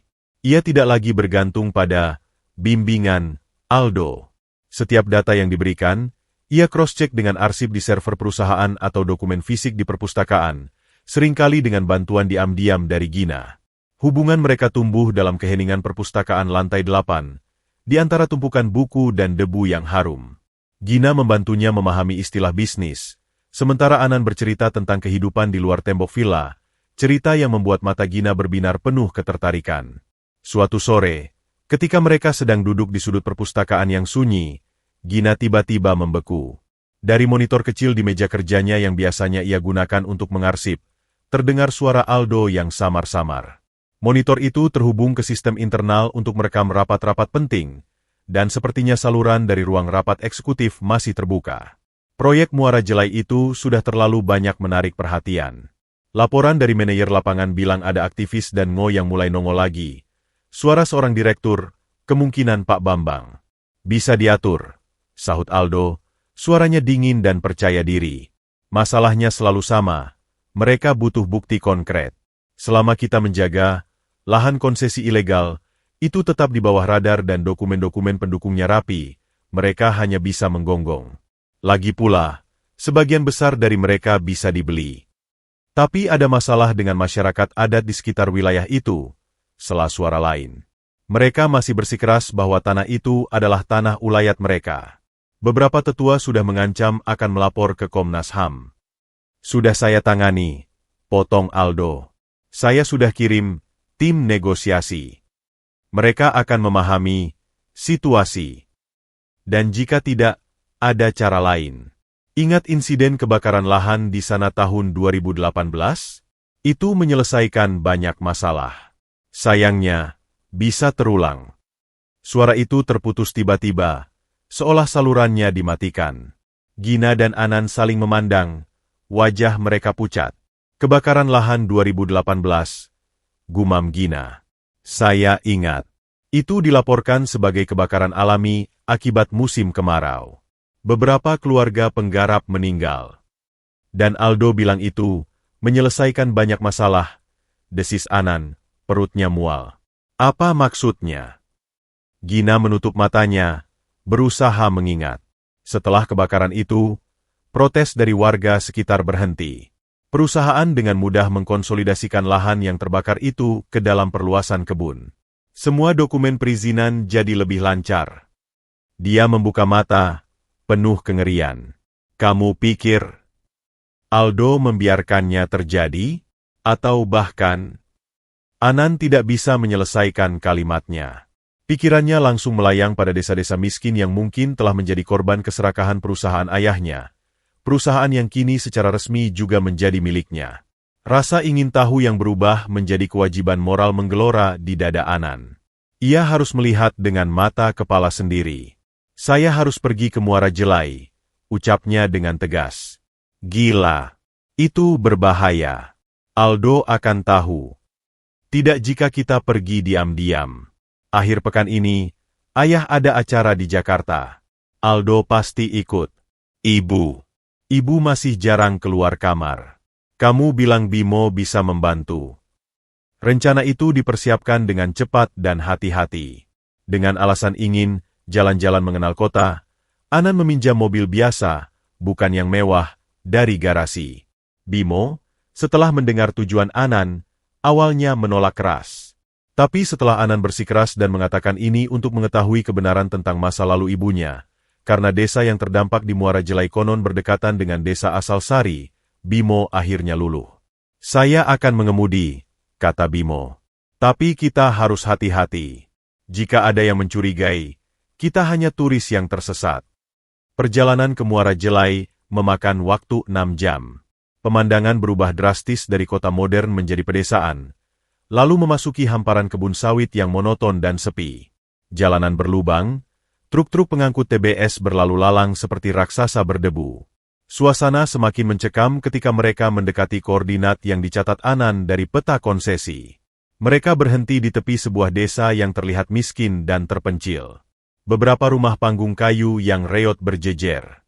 Anak-anak bermain dengan bola plastik usang di tanah, sementara beberapa wanita tua duduk lesu di teras. Mata mereka kosong, tanpa harapan. Anan turun dari mobil, merasa sangat tidak pantas dengan pakaiannya yang meski sederhana namun masih terlalu bagus untuk tempat ini. Ia mendekati seorang bapak tua yang sedang duduk merokok di bawah pohon. "Maaf, Pak, kami cari saudara. Dulu ada keluarga dari sini yang pindah ke kota, namanya Sari." Bapak itu mengangkat kepala, matanya menyipit. "Sari? Sari anaknya Marni Kahayan?" "Ya, itu mungkin ibu saya," jawab Anan, jantung berdebar. "Kau anak Sari, yang dibawa pergi dulu saat perusahaan besar masuk." Suara bapak itu keras, menarik perhatian warga lain. Beberapa orang mulai mendekat. "Ya, Pak." Wajah bapak itu berubah, dari penasaran menjadi sedih dan marah. "Pulanglah, Nak. Jangan kembali ke sini. Tanah ini sudah terkutuk. Lihat sekelilingmu. Dulu di sini ada hutan lebat, sungai jernih, kebun karet dan buah-buahan kami. Sekarang, sawit, sawit, dan sawit. Dan itu semua milik mereka." Tangannya menunjuk ke hamparan hijau tak berujung di balik desa. Seorang tetua dengan wajah penuh kerutan maju. Sari selamat karena dia pergi. Keluarganya yang lain terpaksa menjual tanahnya dengan harga murah. Dipaksa. Ada yang melawan, rumahnya dibakar. Ada yang hilang. Dia memandang Anan dalam-dalam. "Kau mirip sekali dengan ibumu. Dan juga mirip dengan si tuan besar yang dulu datang dengan janji-janji manis, Arman Wijaya." Nama itu diucapkan dengan getir. Anan merasa seperti ditampar. "Janji apa, Pak?" "Janji pembangunan, sekolah, rumah sakit. Yang datang hanya buldoser dan satpam bersenjata. Mereka bilang tanah ini sudah jadi konsesi perusahaan. Surat-surat dari nenek moyang kami tidak diakui. Sampai kebakaran besar tahun 2018. Itu adalah akhir dari segala perlawanan. Api itu melahap sisa-sisa hutan dan kebun kami, dan menghanguskan rumah keluarga yang paling keras menentang. Setelah itu, kami tak punya pilihan. Semua pindah atau jadi buruh di kebun mereka sendiri." Kebakaran 2018. Persis seperti yang didengar Anan dari rekaman. Pria tua itu melanjutkan, suaranya bergetar. "Perusahaan itu seperti ular. Memakan tanah kami, memecah belah keluarga kami, dan meninggalkan kami miskin dan sakit. Minyaknya dijual mahal ke luar negeri, sementara kami menghirup asap dari pabrik pengolahan mereka setiap hari. Lihat anak-anak itu, banyak yang batuk-batuk." Anan melihat sekeliling. Benar. Beberapa anak kecil terlihat kurus dan sering batuk. Perasaan bersalah yang luar biasa menyesaknya. Kekayaan yang kini ia nikmati di villa yang megah, dibangun di atas penderitaan orang-orang seperti ini. Dan ayahnya, atau setidaknya perusahaannya di bawah kendali Aldo, telah menjadi aktor utama dalam drama penderitaan ini. Apakah Arman Wijaya sendiri yang datang?" tanya Anan, hampir berbisis. "Di awal-awal, iya. Dia yang berjanji. Setelah masalah mulai, dia tidak pernah muncul lagi. Yang datang anak buahnya, preman-preman, dan akhirnya anaknya yang muda, yang bermata dingin, Aldo. Aldo. Lagi-lagi namanya muncul." Anan berpamitan dengan hati berat, meninggalkan sedikit uang yang ia bawa untuk warga desa, uang yang terasa kotor di tangannya sekarang. Dalam perjalanan pulang, dalam kabin mobil yang sunyi, Bimo akhirnya berbicara. "Sekarang kamu tahu, Nak, kekayaan itu tidak pernah datang dengan sendirinya. Seringkali, ada air mata dan darah yang membasahi akarnya. Sari, ibumu, melarikan diri dari ini. Tapi pada akhirnya, takdir membawamu kembali." Anan memandang keluar jendela, melihat barisan pohon sawit yang tak berujung, bagai penjara hijau yang membelenggu tanah dan orang-orangnya. Ia teringat senyum ibunya yang lelah, dan pelukan hangat Arman yang sekarang terasa hipokrit. Ia juga teringat ancaman dingin Aldo. Rahasia di balik kebun itu telah terbongkar. Dan pengetahuan ini bukanlah kebebasan, melainkan beban yang lebih berat. Tapi satu hal yang ia tahu, ia tidak bisa lagi hanya menjadi penerima pasif. Ia harus melakukan sesuatu. Masalahnya adalah, bagaimana melawan kekuatan sebesar PT Sawit Arman Jaya, sementara ia sendiri masih asing di rumahnya sendiri, dikelilingi oleh musuh dalam selimut?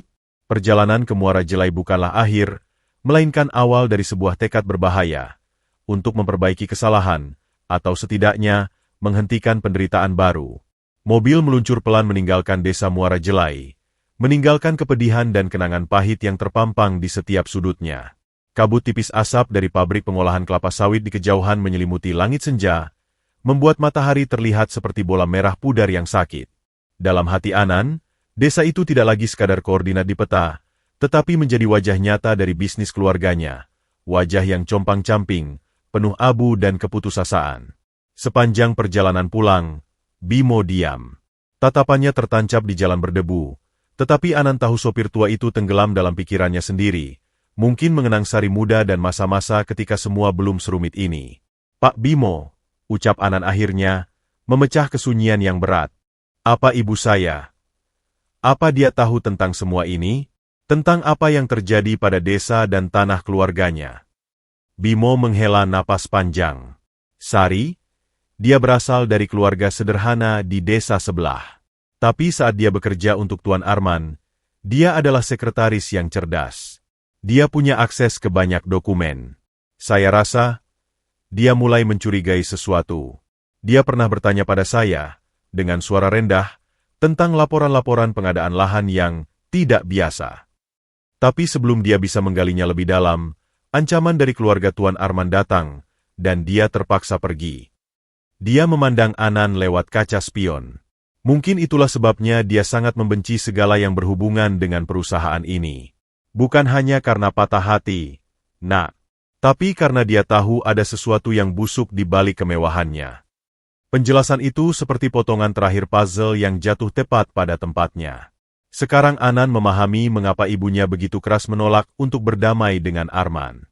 Bukan sekadar dendam asmara, tetapi juga kengerian moral. Malam itu, ketika mereka tiba di Villa Kenanga, suasana tampak lengang. Arman dan Aldo masih di Jakarta. Maya sedang berpesta di klub dengan teman-temannya. Hanya Sari dan Gina yang ada. Sari, seperti biasa, menolak makan malam bersama dan memilih di kamarnya. Anan memandangi pintu kamar ibunya. Dada sesak oleh keputusan yang harus ia buat. Setelah mandi dan mengganti pakaian, Anan menuju kamar ibunya. Ia mengetuk pelan. Masuk. Suara Sari terdengar lemah. Sari duduk di balkon kecil kamarnya, memandangi kebun malam yang diterangi lampu taman. Dia mengenakan sweater tua yang sudah tipis, melawan dinginnya AC dan dinginnya kenangan. Bu, kita perlu bicara, kata Anan, duduk di sampingnya. Sari menoleh. Matanya, yang biasanya penuh kelelahan, kini memancarkan kecemasan yang lebih dalam. Kamu pergi kemana seharian ini? Kamu dan Bimo. Ke Muara Jelai. Dua kata itu membuat seluruh tubuh Sari menegang. Wajahnya pucat. Kenapa? Kenapa kamu ke sana? Karena aku ingin tahu, Bu. Aku ingin tahu kebenaran tentang bisnis keluarga ini. Dan tentang masa lalu kita. Anan kemudian menceritakan segalanya. Apa yang ia dengar dari rekaman Aldo. Perjalanan mereka ke desa. Cerita para tetua tentang penggusuran, intimidasi, dan kebakaran mencurigakan tahun 2018. Ia juga menyebutkan nama Arman dan Aldo dalam narasi penderitaan warga itu. Saat Anan bercerita, Sari tidak menangis. Air matanya sepertinya sudah kering bertahun-tahun lalu. Tapi tubuhnya gemetar, dan tangannya mencengkeram lengannya sendiri begitu kuat hingga kukunya meninggalkan bekas merah. Ketika Anan selesai, ruangan itu sunyi oleh kepedihan yang tak terucapkan. Jadi, mereka masih melakukan itu. Bisik Sari akhirnya, suaranya serak. Mereka masih menghancurkan hidup orang. Bu, benarkah keluarga kita di desa? Ya, potong Sari. Matanya berkaca-kaca meski tak ada air mata. Pamanmu, adik-adik ibumu, mereka kehilangan segalanya. Rumah, kebun, mata pencaharian. Ada yang pindah ke kota menjadi buruh kasar, ada yang masih bertahan di sana sebagai buruh sawit dengan upah tak seberapa. Ibumu dulu memohon pada Arman untuk menghentikan perluasan kebun ke tanah ulayat. Tapi Arman bilang, itu sudah keputusan perusahaan, dia tidak bisa berbuat banyak. Aku sekarang tahu, dia berbohong. Atau, dia memilih untuk menutup mata. Sari bercerita bagaimana keluarganya awalnya percaya pada janji Arman. Tapi ketika buldoser datang, semua janji itu hancur. Keluarga Sari menjadi korban intimidasi. Satu-satunya cara untuk menyelamatkan diri dan janin Anan dalam kandungannya adalah dengan menerima uang dan pergi jauh. Uang itu, katanya, sebagian dia kirimkan diam-diam kepada keluarganya, meski tak pernah cukup. Setelah kamu lahir, aku ingin sekali kembali mencari mereka. Tapi aku takut. Takut pada keluarga Arman yang masih berkuasa. Takut mereka akan menyakitimu. Jadi aku memilih bersembunyi, hidup miskin, asalkan kamu aman. Dia memandang Anan. Dan sekarang, takdir membawamu kembali tepat ke pusat segala kejahatan itu. Ibu, aku harus bicara dengan ayah. Aku harus konfrontasi dia tentang ini, tekad Anan. Tidak. Sari meraih tangan Anan. Itu berbahaya.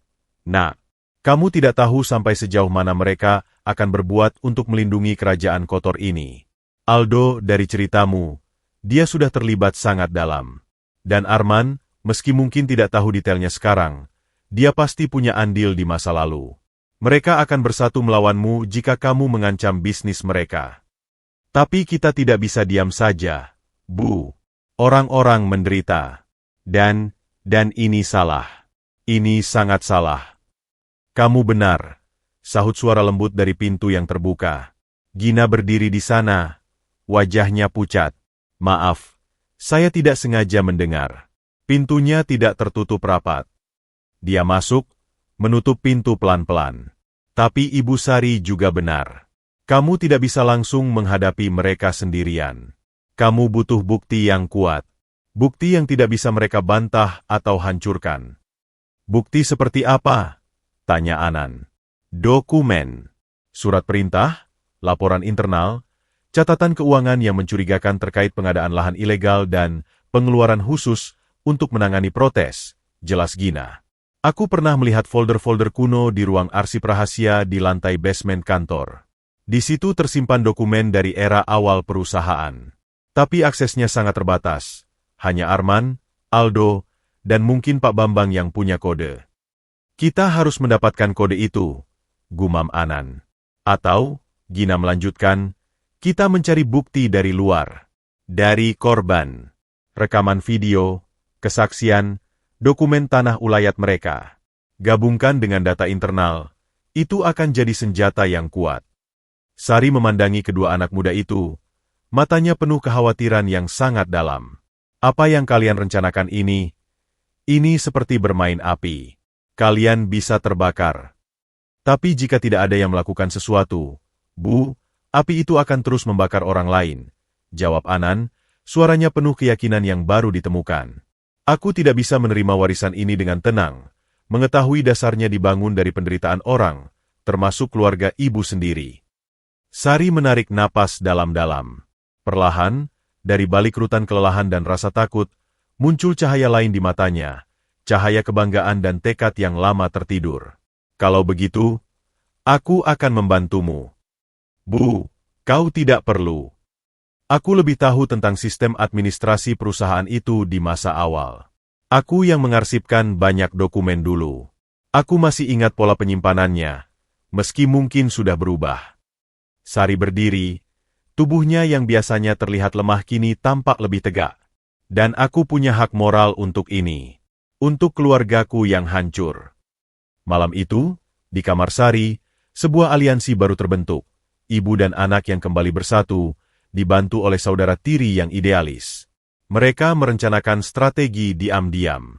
Gina akan mencoba mengakses sistem digital dari perpustakaannya, mencari celah keamanan. Anan akan berusaha mendapatkan kepercayaan lebih dari Arman, atau setidaknya mengalihkan perhatian Aldo. Sementara Sari akan mengingat-ingat dan memetakan kemungkinan lokasi arsip fisik yang penting. Namun, di tengah perencanaan, Anan merasa ada sesuatu yang mengganjal. Apa yang akan kita lakukan dengan bukti-bukti itu nanti? Jika kita hadapkan pada ayah, apa yang kita harapkan? Gina dan Sari saling memandang. Itu pilihanmu, Anan, kata Gina lembut. Kamu bisa memaksa perusahaan untuk berubah, memperbaiki kesalahan, memberi kompensasi pada korban. Atau, kamu bisa menghancurkannya. Kata, menghancurkan, bergema di kamar itu. Menghancurkan kerajaan yang adalah warisan Anan. Menghancurkan sumber kekayaan yang kini menopang hidup mereka. Tapi juga, mungkin, menghancurkan mesin penderitaan yang telah berjalan puluhan tahun. Anan memandangi tangan kosongnya, yang kemarin masih memegang printout laporan keuangan, dan membayangkan tangan para tetua di Muara Jelai yang penuh tanah dan bekas luka. Pilihan itu berat. Tapi satu hal yang pasti, kebenaran telah ia ketahui. Dan setelah tahu, ia tak bisa lagi pura-pura buta. Benturan realita antara villa yang megah dan desa yang tertindas telah memaksanya untuk menentukan di sisi mana ia akan berdiri. Dan malam itu, di kamar ibunya, ia memutuskan untuk berdiri di sisi yang selama ini tak punya suara. Risikonya besar, tapi diam adalah pengkhianatan yang lebih besar. 3 hari setelah kepulangan dari Muara Jelai, Anan menyimpan gejolak di dalam dadanya seperti bara yang terus membara. Setiap senyum palsu di meja makan, setiap laporan bisnis yang ia baca, kini terasa seperti lapisan tipis yang menutupi borok yang dalam. Gina secara diam-diam sedang menyelidiki sistem arsip digital, sementara Sari, dengan ingatan yang tajam, telah menggambar denah kasar ruang arsip basement dan pola kode akses yang mungkin masih digunakan, kombinasi tanggal penting dalam sejarah perusahaan. Arman dan Aldo pulang dari Jakarta dengan suasana hati yang baik. Rupanya, mereka berhasil mengamankan kontrak ekspor besar-besaran ke Eropa. Lihat, Anan, kata Arman bangga saat makan malam. Kali ini Sari memaksa diri untuk hadir, duduk dengan kaku di ujung meja. Ini adalah buah dari kerja keras bertahun-tahun. Jaringan yang kita bangun akhirnya membuahkan hasil. Kamu akan belajar, bisnis ini tentang hubungan dan kepercayaan. Kepercayaan, gumam Anan, menatap nasi di piringnya. Kata itu terasa pahit di lidahnya. Ada masalah, nak? Tanya Arman, menangkap nada suara anaknya. Anan mengangkat pandangannya, memandangi ayahnya langsung. Saya ingin berbicara dengan ayah. Berdua saja. Setelah makan malam, Aldo yang sedang memotong steaknya berhenti. Rahasia apa lagi nih? Bisnis keluarga harusnya transparan. Ini urusan pribadi antara saya dan ayah, sahut Anan, kali ini tanpa ragu. Aldo menyeringai tetapi diam setelah Arman memberikan isyarat. Setelah makan, Arman membawa Anan ke ruang baca pribadinya, ruangan yang dipenuhi buku, penghargaan, dan foto-foto dengan pejabat tinggi. Udara di ruangan itu terasa berat oleh sejarah dan prestasi. Duduklah, nak. Kamu terlihat sangat serius, ucap Arman, menuangkan 2 gelas cognak. Tidak, terima kasih, tolak Anan. Ia tetap berdiri. Saya tidak datang untuk minum. Saya datang untuk bertanya tentang Muara Jelai. Senyum di wajah Arman pudar seketika. Muara Jelai? Kebun kita di Kalimantan? Ada apa dengannya? Bukan tentang kebunnya. Tentang desa di sekitarnya. Tentang tanah ulayat yang diambil paksa. Tentang kebakaran tahun 2018 yang menyelesaikan banyak masalah. Anan melontarkan kata-kata itu seperti anak panah. Satu persatu. Arman terdiam. Wajahnya yang biasanya penuh wibawa, perlahan berubah. Ada kejutan, lalu kilasan rasa bersalah, dan akhirnya sebuah dinding defensif yang turun. Siapa yang memberitahumu semua ini? Aldo? Atau orang-orang di kantor yang iri? Tidak ada yang memberitahu. Saya pergi ke sana, ayah. Saya melihat dengan mata kepala sendiri. Saya berbicara dengan tetua desa yang kehilangan segalanya. Mereka menyebut nama ayah. Mereka menyebut janji-janji yang diingkari. Arman menatap gelas cognak di tangannya, seolah mencari jawaban di dalam cairan emas itu. Anan dunia bisnis, terutama di masa lalu, tidaklah hitam putih. Saat perusahaan ini mulai berkembang, aturannya berbeda. Pengadaan lahan memang ada yang kurang transparan. Tapi itu sudah lama. Semua perusahaan besar melakukan hal yang sama waktu itu. Itu bukan pembenaran. Suara Anan meninggi, emosi yang terpendam meledak. Kami berbicara tentang manusia. Ayah, keluarga yang diusir, rumah yang dibakar, orang yang mungkin tewas dalam kebakaran, kebetulan itu. Dan itu bukan hanya masa lalu. Dari yang saya dengar, praktik serupa masih berlanjut, dengan Aldo sebagai aktor utamanya sekarang. Aldo. Arman berdiri, wajahnya memerah. Hati-hati menuduh. Anan. Aldo adalah kakakmu. Dia menjalankan operasi dengan ketat. Dengan ketat menutupi kejahatan, teriak Anan. Saya mendengar rekaman pembicaraannya. Ayah, dia membicarakan konsesi ilegal, membayar aktivis, dan menyebut kebakaran 2018 sebagai solusi. Apakah ayah tahu tentang ini? Atau ayah memilih untuk tidak tahu, asalkan laporan keuangan tetap hijau dan villa ini tetap megah? Terdengar suara pecah. Gelas cognak di tangan Arman jatuh ke lantai marmer, pecah berantakan. Cairan dan serpihan kaca menyebar.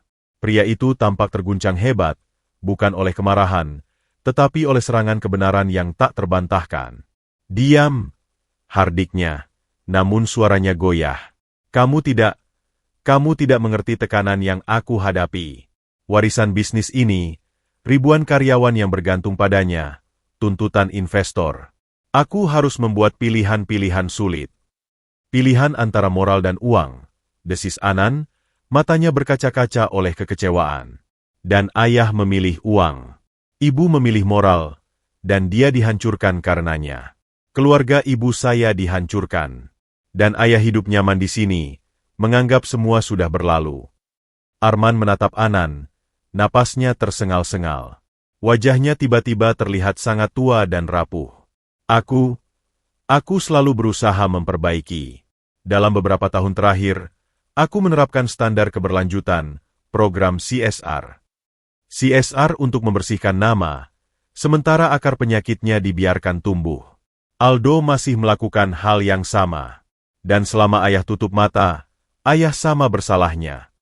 Anan berjalan mendekat, menatap mata ayahnya yang kini penuh dengan konflik. Saya butuh jawaban yang jujur. Ayah, apa yang terjadi di Muara Jelai tahun 2018? Apakah itu kebakaran alam, atau disengaja untuk mengusir warga? Tatapan mereka bertemu, pertempuran antara ayah dan anak, antara kebenaran dan penyangkalan. Arman menunduk. Tangannya yang gemetar meraih bingkai foto di mejanya. Foto dirinya muda dengan sari, tersenyum bahagia. Aku tidak pernah memerintahkan apapun yang menyakiti orang. Bisiknya, suaranya nyaris tak terdengar. Tapi, ada laporan dari manajer lapangan waktu itu. Dia bilang ada kelompok warga yang sangat militan, menghalangi pekerjaan. Aku beri wewenang pada manajer untuk menyelesaikan masalah. Aku tidak pernah membayangkan itu berarti api. Dia mengangkat kepalanya, air mata mengalir deras di pipinya. Ketika laporan kebakaran dan korban jiwa sampai, aku shock. Tapi sudah terlambat. Aku diperhadapkan pada pilihan, mengakui kesalahan dan menghancurkan perusahaan, atau menutupinya. Aku memilih yang kedua. Aku memecat manajer itu, memberi kompensasi pada keluarga korban, tidak seberapa, aku tahu, dan menutup kasus itu. Pengakuan itu menggantung di udara, berat dan beracun. Anan merasa lemas. Ayahnya bukanlah monster yang dengan sengaja membakar desa, tetapi seorang pria yang, dalam ketakutan dan keserakahan, memilih untuk mengubur kebenaran. Itu hampir lebih menyedihkan. Dan Aldo? Apa dia tahu tentang ini? Tanya Anan. Seiring waktu, saat dia mulai mengambil alih operasi, ya, dia tahu. Dan dia belajar darinya. Dia melihatnya sebagai cara bisnis yang efektif. Arman menutup matanya, penuh penyesalan. Aku mencoba mengendalikannya, tapi dia ambisius. Dan aku lelah, Anan. Aku lelah dengan semua ini. Di luar pintu, Tanpa mereka sadari, sepasang telinga telah mendengarkan hampir seluruh percakapan. Aldo, yang mengendap-endap setelah makan malam, berdiri kaku, wajahnya dingin dan penuh perhitungan. Senyum tipis yang kejam mengembang di bibirnya. Ayahnya telah mengakui kelemahannya, dan adik tirinya telah menunjukkan kartunya. Sekarang, saatnya untuk bergerak. Di dalam ruangan, Anan menarik napas dalam-dalam. Ayah, ini harus dihentikan. Perusahaan ini harus berubah dari akarnya. Kita harus mengakui kesalahan masa lalu, memberikan kompensasi yang layak, mengembalikan tanah yang bisa dikembalikan, dan menghentikan praktik kotor Aldo. Kamu tidak tahu apa yang kamu minta, Erang Arman. Itu bisa mengguncang perusahaan sampai roboh. Aldo tidak akan diam. Investor akan kabur.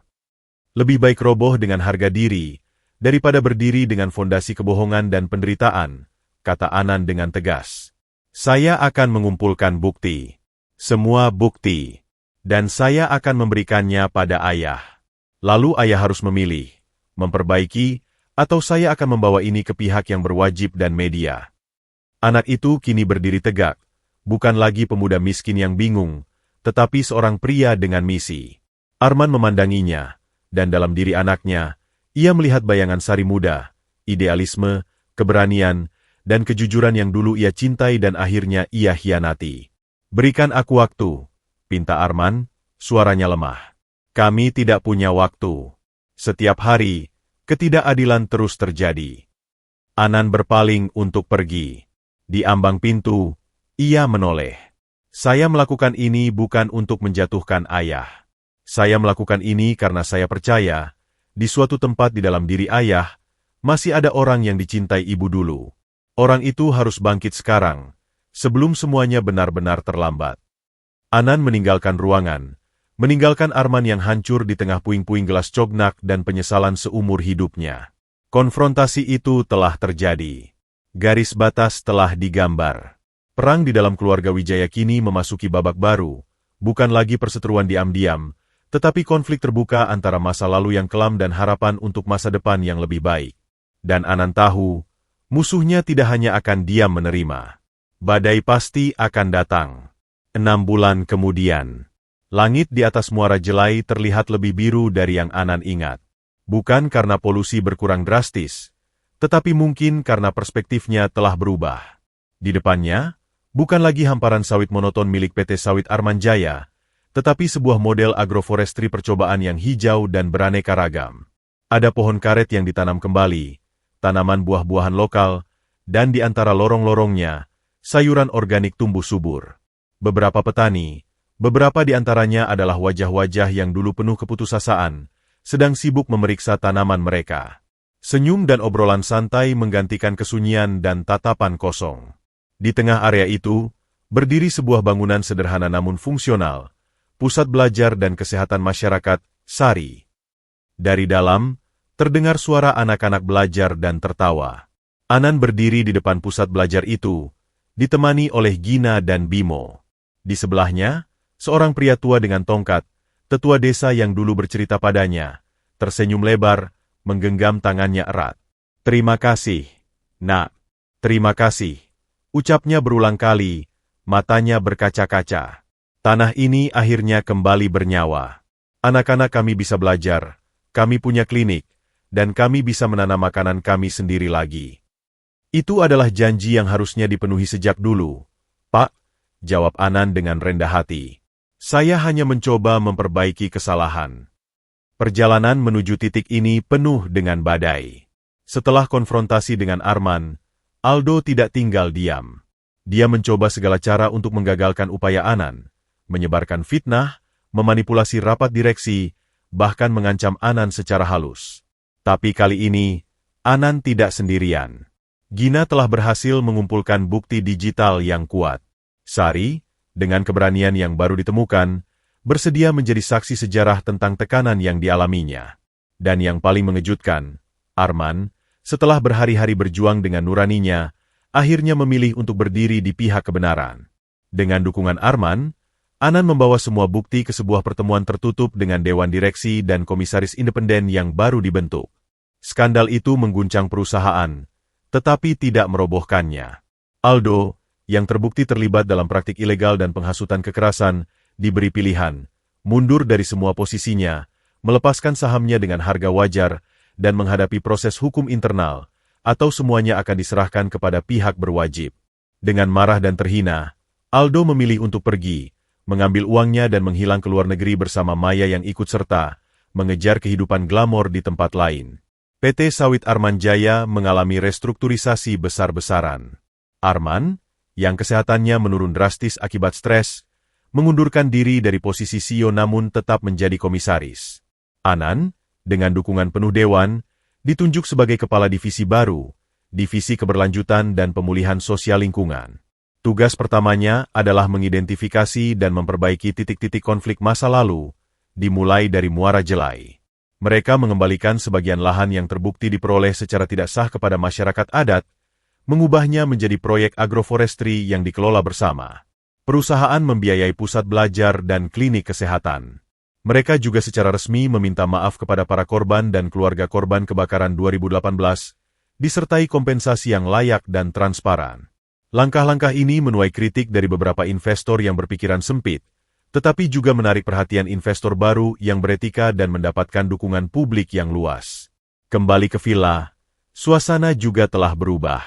Kemewahan masih ada, tetapi tidak lagi terasa seperti penjara emas. Sari akhirnya setuju untuk tinggal lebih permanen, bukan lagi di kamar yang terpencil, tetapi di sebuah paviliun kecil di taman yang ia kelola sendiri menjadi kebun bunga dan tanaman obat. Hubungannya dengan Arman masih renggang, penuh dengan luka lama, namun mereka kini bisa duduk sebentar di teras yang sama tanpa kebencian yang meledak. Proses pemulihan butuh waktu, tetapi setidaknya sudah dimulai. Saat senja mulai tiba, Anan dan Gina duduk di bangku di depan pusat belajar, menonton anak-anak pulang dengan tas baru dan wajah ceria. Kau tidak pernah benar-benar mengambil posisi CEO-nya Aldo, ucap Gina. Padahal ayah menawarkannya. Kekuasaan itu bukan tentang jabatan, Gina. Ini tentang pengaruh yang tepat, jawab Anan, menatap hamparan hijau di depannya. Divisi saya mungkin tidak menghasilkan uang sebanyak divisi ekspor, tapi saya yakin ini menyelamatkan nyawa dan masa depan. Itu lebih berharga. Gina tersenyum. Ibu Sari akan bangga. Ayah juga, meski dia sulit mengatakannya. Ibu sudah bilang bangga. Itu cukup untukku. Anan berdiri, menghirup udara sore yang segar. Kekayaan sejati bukan tentang berapa banyak yang kita miliki, Gina. Tapi tentang berapa banyak yang bisa kita perbaiki, dan berapa banyak senyuman yang bisa kita kembalikan. Mobil jeep perusahaan mendekat, dan Bimo turun. Anak-anak muda, kita harus kembali. Besok ada pertemuan dengan masyarakat dari wilayah berikutnya yang akan kita bantu. Dalam perjalanan pulang, melewati jalan yang sama yang dulu ia lalui dengan penuh ketakutan dan kebingungan, Anan merenung. Ia tiba-tiba menjadi kaya raya. Tapi kekayaan yang mengubah hidupnya bukanlah uang atau villa. Kekayaan sejatinya adalah tujuan yang ia temukan, kebenaran yang ia perjuangkan, keluarga yang ia rekatkan kembali, meski belum sempurna, dan persekutuan tak terduga dengan Gina dan Bimo. Ia juga mendapatkan kekayaan berupa pengampunan dan kepercayaan dari orang-orang seperti tetua desa tadi. Hidupnya tidak lagi tentang bertahan dari kemiskinan, atau bertahan dari intrik keluarga. Hidupnya sekarang tentang membangun. Membangun kembali yang rusak, membangun kepercayaan, membangun masa depan yang lebih adil. Sesampainya di villa, Arman menunggu di teras. Dia terlihat lebih tenang, meski lebih renta. Bagaimana progresnya di Muara Jelai? Tanyanya. Baik, ayah. Benih-benih sudah mulai tumbuh. Secara harfiah dan kiasan. Arman mengangguk. Matanya menerawang. Dulu, ayahku memberikanku kerajaan sawit. Aku mengelolanya dengan salah, menjadikannya beban. Kau mengubahnya menjadi warisan yang bisa dibanggakan. Terima kasih, Nak.